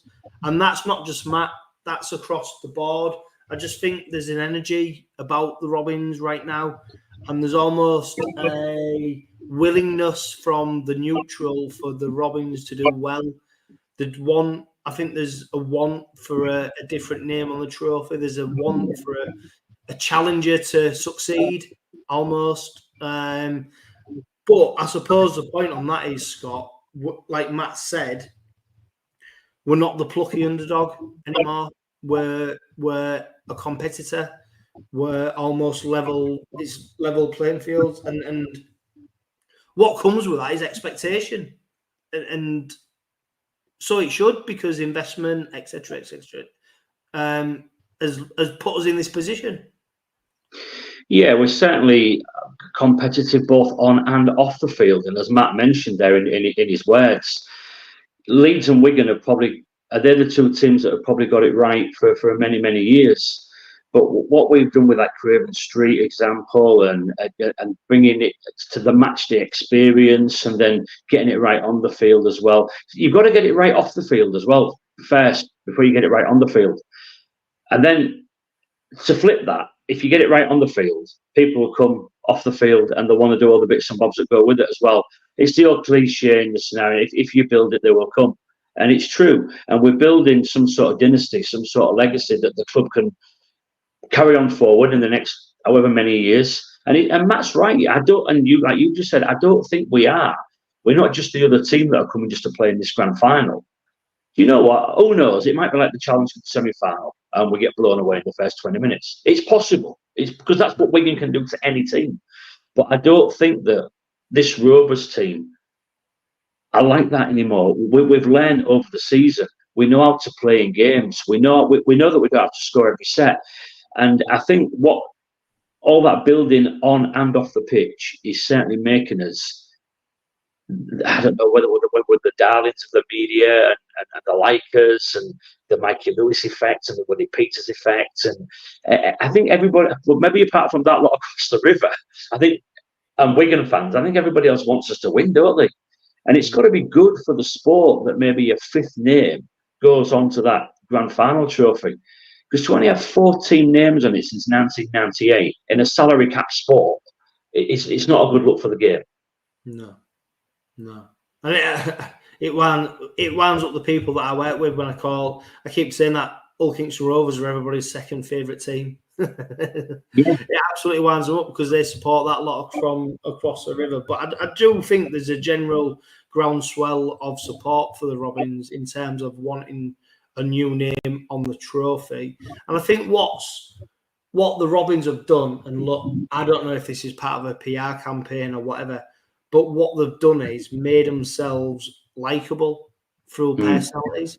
Or is that their personality shining through? I don't know. But I do think Rovers are very likeable at the moment. I think rugby league in general needed something different. Yeah. It's been just pottering along for years and years and years. And, you know, Wigan, Leeds, St Helens predominantly have won most of the trophies. Bradford a little bit when we had Bullmania. But predominantly it's been Wigan, Leeds and St Helens that have shared the trophies between them. I know that a lot across the river had a couple of Challenge Cup wins as well, and Warrington have had a couple. But that's about the only difference. Predominantly it's been that big three that have dominated the sport since the inception of Super League, really. Now all of a sudden Rovers have done something that no other team has done, and not just on the pitch, off it. And I think all the other teams in Super League are going, well, okay, what are they doing here? This Craven Street, they do this and they do that with the fans, and they do this and they do. And I think a lot of teams are going, wow, we've just plodded along for season after season after season in the hope that we can maybe sort of catch up with Wigan and Leeds and Saints a little bit, and can we compete with them and beat them in the off game? But I think Rovers have got something now that all the other clubs are looking at and going, wow, maybe they're doing it the right way. And we can look at what Hull Kingston are doing both on and off the pitch. If we can follow sort of that position that they've set themselves, we can also be relatively successful. I think you've got to have a lot of brains, haven't you? We've got a lot of brains on the power board, and we've got a lot of brains from people who are in the club, both on and off the field. And there's always something new happening, coming up with new ventures, new ideas. And there's not many that we brought that have actually sort of failed. Everything we do seems to be a success, and let's just hope that it can be a total success come 8 o'clock, 8:15 Saturday night. Yeah, and one player who might play a pivotal position in that is, of course, Elliot Mincelli. Are you pleased to see him back in the squad? I mean, he's going to start, isn't he? He's going to be loose forward on Saturday. You pleased to see him back, Scott? Yeah, absolutely. I think we've said all along that when Minnie plays around that middle and that ruck, and both defensively and with ball in hand, he gives us another dimension. A big raps to Dino, though, for stepping in these last two games. I mean, he was absolutely immense against Warrington. Absolutely outstanding. I know Batch got the man of the match with Sky. Batch was superb, thoroughly deserved it. But how Dino didn't sort of, it could have gone either way, couldn't it? But the way he just kept taking the ball in and taking being first receiver and winning the ruck at the floor. Yeah. He knew that the captain was missing, as did Batchelor, to be fair. Batch, well, they all stood up. I'm just trying to link with Batch and Hadley, just as those two. They both knew that the captain was missing, and they both stood up. Batch, as the captain, stepped into Minnie's shoes, and Hadley stepped into Minnie's shoes as a player. And I thought it was... Hadley, was it 59 tackles? Immense. And then he's still carrying the ball in and making meters as well. You know, but as I've said, and I've said it a million times, without Batch, without Dean Hadley, Mikey and Tyrone and Anna and all them can't do their stuff. If they're not doing the nitty-gritty dirty stuff, the good stuff doesn't happen. So without Hadley and Batch and Minnie and players like that, you don't win games of the league. You don't. So long we may continue. No, what I'm looking forward to, I do think 𝗬𝗓𝗏𝗀𝗃 is more, I don't know, more of a ball playing 13. He likes, he's got the soft hands, to be able to shift the ball on, and he's got that bit of guile. And Minchella is often not your biggest meter maker, but what he's got is that link up play. And I think you're right, Hadley has done a superb job in stepping in place of him. I think Dean Hadley will be pleased to go back to the role that he's used to playing, if we're honest. And I think coming into the 13 position will be fantastic. And of course, you've got 𝗬𝗓𝗏𝗀𝗏, who's fully fit now. Does he come back into the side? Because credit to Jack Broadbent, who's come on. I mean, he's come from a side that was, we've seen where Castleford have finished, struggling to get out of the relegation spots. Jack Broadbent, of course, he was a player who shot onto the scene at a young age, and then he sort of stagnated over the last 12 months at Castleford. But he's come to Robins, and he's got a new lease of life. And I'll tell you what, for me, if you had to do a most improved player over the course of the last 6 months, I'd probably say Jack Broadbent, bang, right in there, because I think he's been fantastic. But I think that's what comes with training every day with Willie Peters and Brett Delaney and Dave Hodgson and and Skids, all that backroom team, to be coming to such a professional environment. And I think we'll see next season as well, when Jack Broadbent and players like Jack Brown have got a full pre-season under them, under Willie's guidance. You'll see completely different players. I mean, I think Jack's only downfall is a utility back, and I don't know if he ever really makes a position his own. Is he a fullback? Is he a centre? Is he a winger? We know he can play all those positions. He could probably even play in the halves if need be. I think he might have done in the past. Do you think he's fallen into that Craig Hall bracket where he does a really good job in every position, but he can't nail down that position? Yeah, and there's a great player there. I just think at the moment for Jack, he's at a club where there's other players that are a natural fullback, natural centre, natural wingers, natural halfbacks. And at the moment, he's only going to be a backup player when there's a couple of injuries or there's somebody suspended. But you never knock the kid for coming in and doing a gig for you. He was superb against Warrington at centre. Yeah. And everybody thought it might have been Tom Opperchick that got the nod and played centre. But when you saw Jack Broadbent's name, you're thinking, wow. But what Willie sees in training is what Willie sees every single day. And Jack's clearly doing a job and impressing him. Does Jack keep his position on Saturday? Do you bring @𝗲𝗏𝗏𝗏 back? It'll be the 1%, won't it? The 1% that Willie sees in each of them, whichever player will get the nod on Willie's say so. It'll be the 1%. I mean, Scott, 𝗲𝗏𝗏𝗏's a big game player, and he's played there. He's got bed. He's got players outside of him who've been. I don't know, 𝗲𝗏𝗏𝗏. Just for me, he's the one who I think there's certain players that Willie Peters, if they're fit, they play no matter what. Yeah, and I think I think Gilly's one of them. He's played in grand finals. He's got a winner outside of him that's played in grand finals and was a born winner. On the other side with Burgess and 𝗂𝗂𝗍𝗏. Burgess has played in the grand final. 𝗂𝗂𝗍𝗏's a New Zealand international. You've got your halfbacks that pick themselves. It's a natural position for me that Gilly would play. But if Jack Broadbent's named in the starting lineup on Saturday, I wouldn't be surprised. No. It wouldn't surprise me. I wouldn't go, oh wow, Jackson. That's a big surprise. But you would think that Willie would go with Ollie, just because of his big game experience. I would have thought. Yeah, and just on the return of 𝗬𝗓𝗏𝗏𝗏𝗏, I want to give a bit of a shout out to Jack Brown, who came over from that lot as well. Yeah. He was questioned during the week whether he would be playing the grand final, and he just talked about how he's done his job for the team. I don't think he expects to be in there on the basis that 𝗬𝗓𝗏𝗏𝗏𝗏 will come back. And it's been a bit of a whirlwind few months for him in terms of going from a relegation battle to playing for a team who were now in the grand final.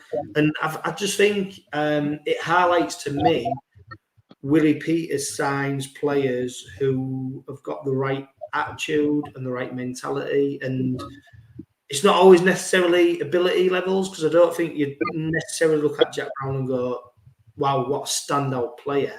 But Willie Peters looks at him to say he's got the attitude and he's got the determination and he's got the right things going on between the ears to say that I can mould him into a player that we want.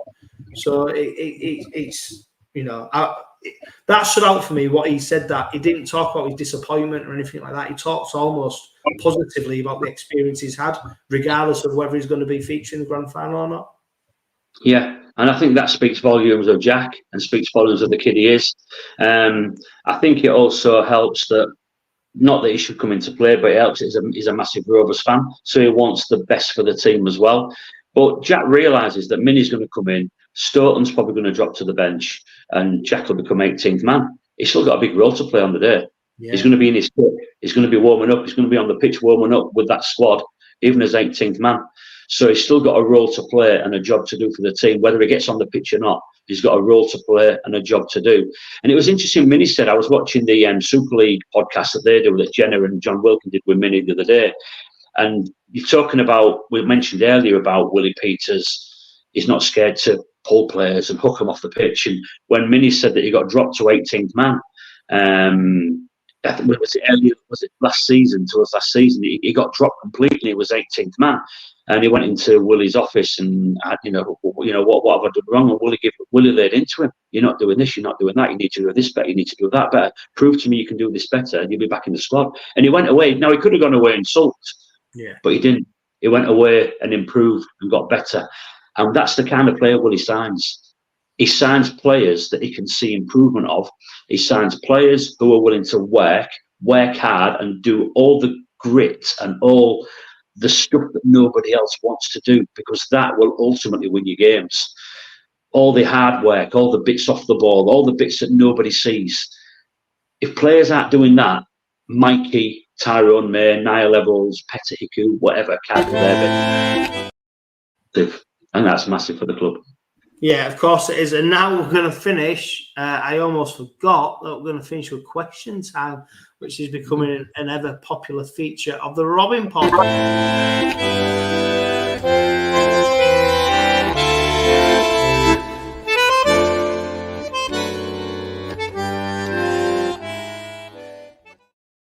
Right, Scott, first question, and it's from Steve Till, and it's funny actually. How much will Wigan feel slighted by Matty Peets not becoming Coach of the Year and Bevan French not even nominated for Man of Steel?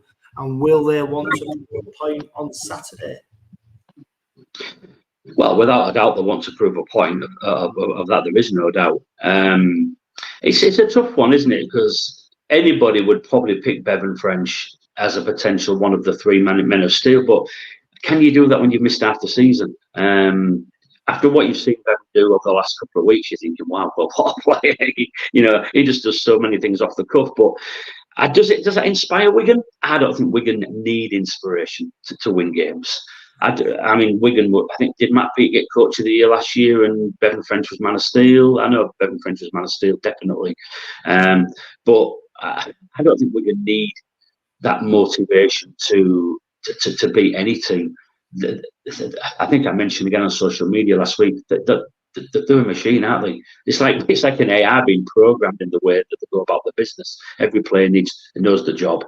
So no, I don't think so. I think on meeting Matt Peet and speaking to him on a number of occasions, is one of the loveliest blokes you could ever wish to meet in rugby league, and he always speaks hugely highly of Hull KR.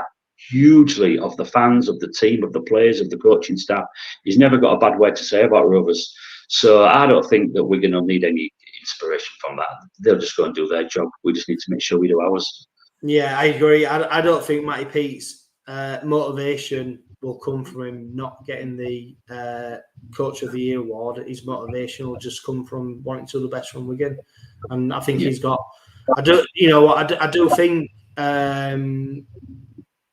He's not a breath of fresh air, but he's a supremely talented coach. But what I love about him is just his general just calmness and his respect for the game.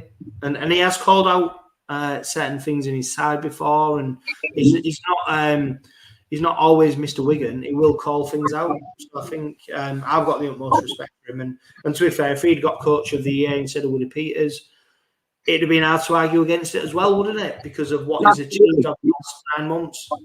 Yeah.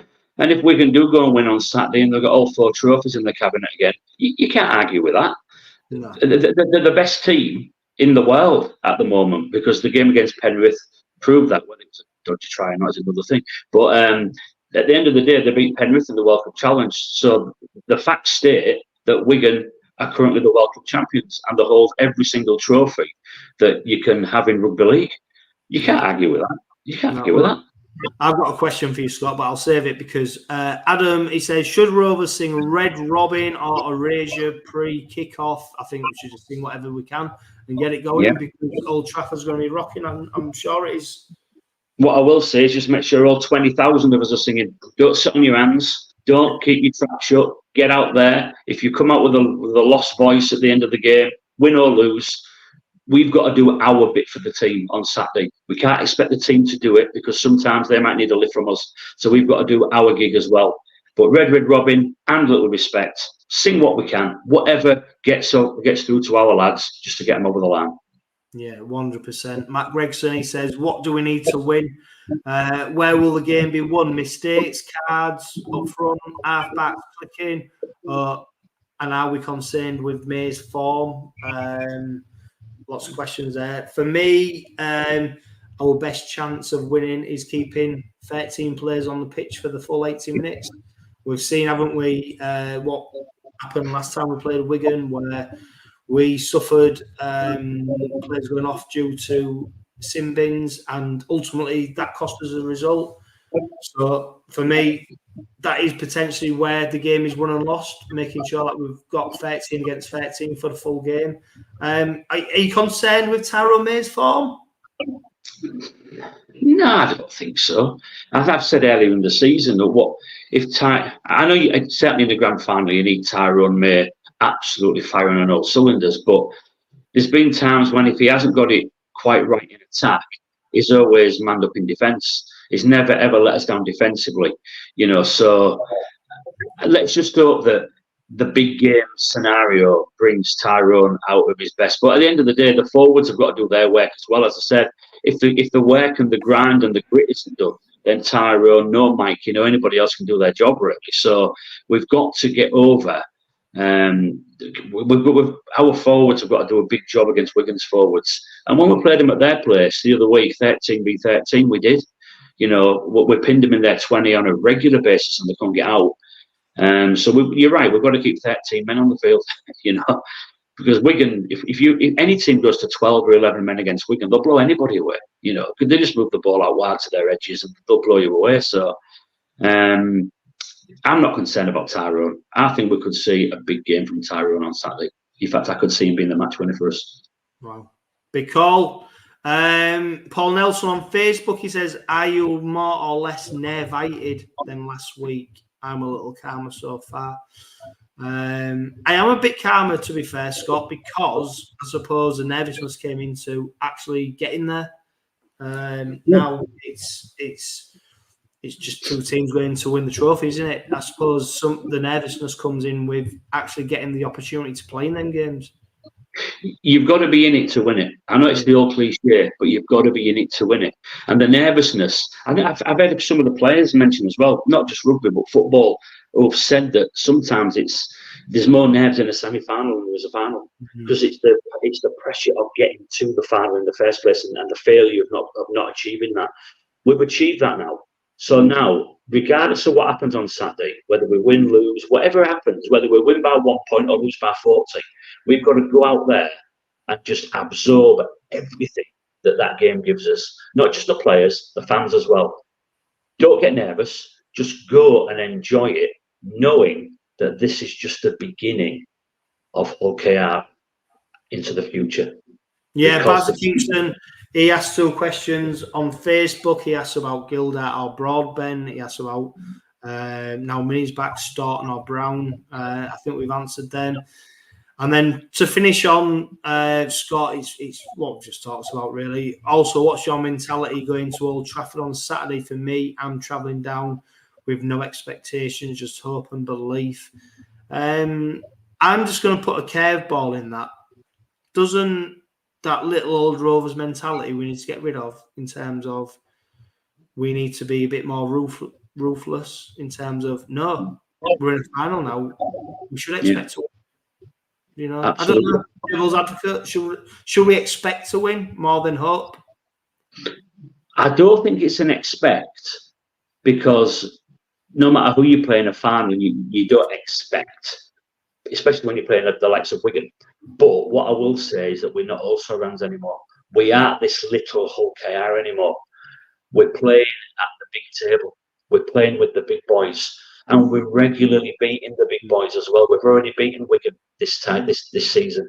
We've already done the double over Saints. We've already done the double over Leeds. We've already done this. We're beating the big teams on a regular basis now. So every game we go into, I honestly believe that we will win it, because I think that our defence wins us games, and that's what Willie's instilled into the team. Defend first, the game will be won after that.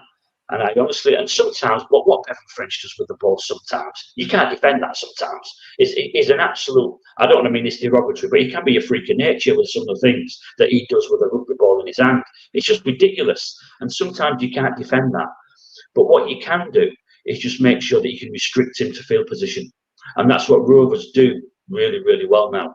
We don't tend to give teams field position if we can help, and defensively we're a different animal. And I honestly believe that every game we go into now, I believe we're going to win it. I really do. And I think we can win on Sunday. I think we can win. So do I. And I think that's the mentality we need to take in to the game on Saturday at Old Trafford. If you've stayed and listened to the full Robin Pod live, a huge thank you. We've cracked the 2-hour mark, which is incredible. If you're listening to this on the podcast, you probably want to split it into two if you haven't done so already. It's just gone on forever, but we've had so much to talk about. We've had so many great guests. We've had so many people giving such great input to the Robin Pod this week, because do you know what?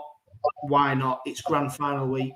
You know, this is what it's about. This is why ultimately we support Hull Kingston Rovers, because one day we hope to see them gain success.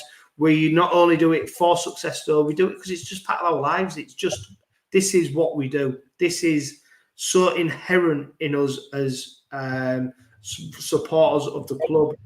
The grand final, Scott, it's not just going to watch a game. You've got families going, you've got people going who you're friends with. You're going to bump into people you might not have seen for a few years.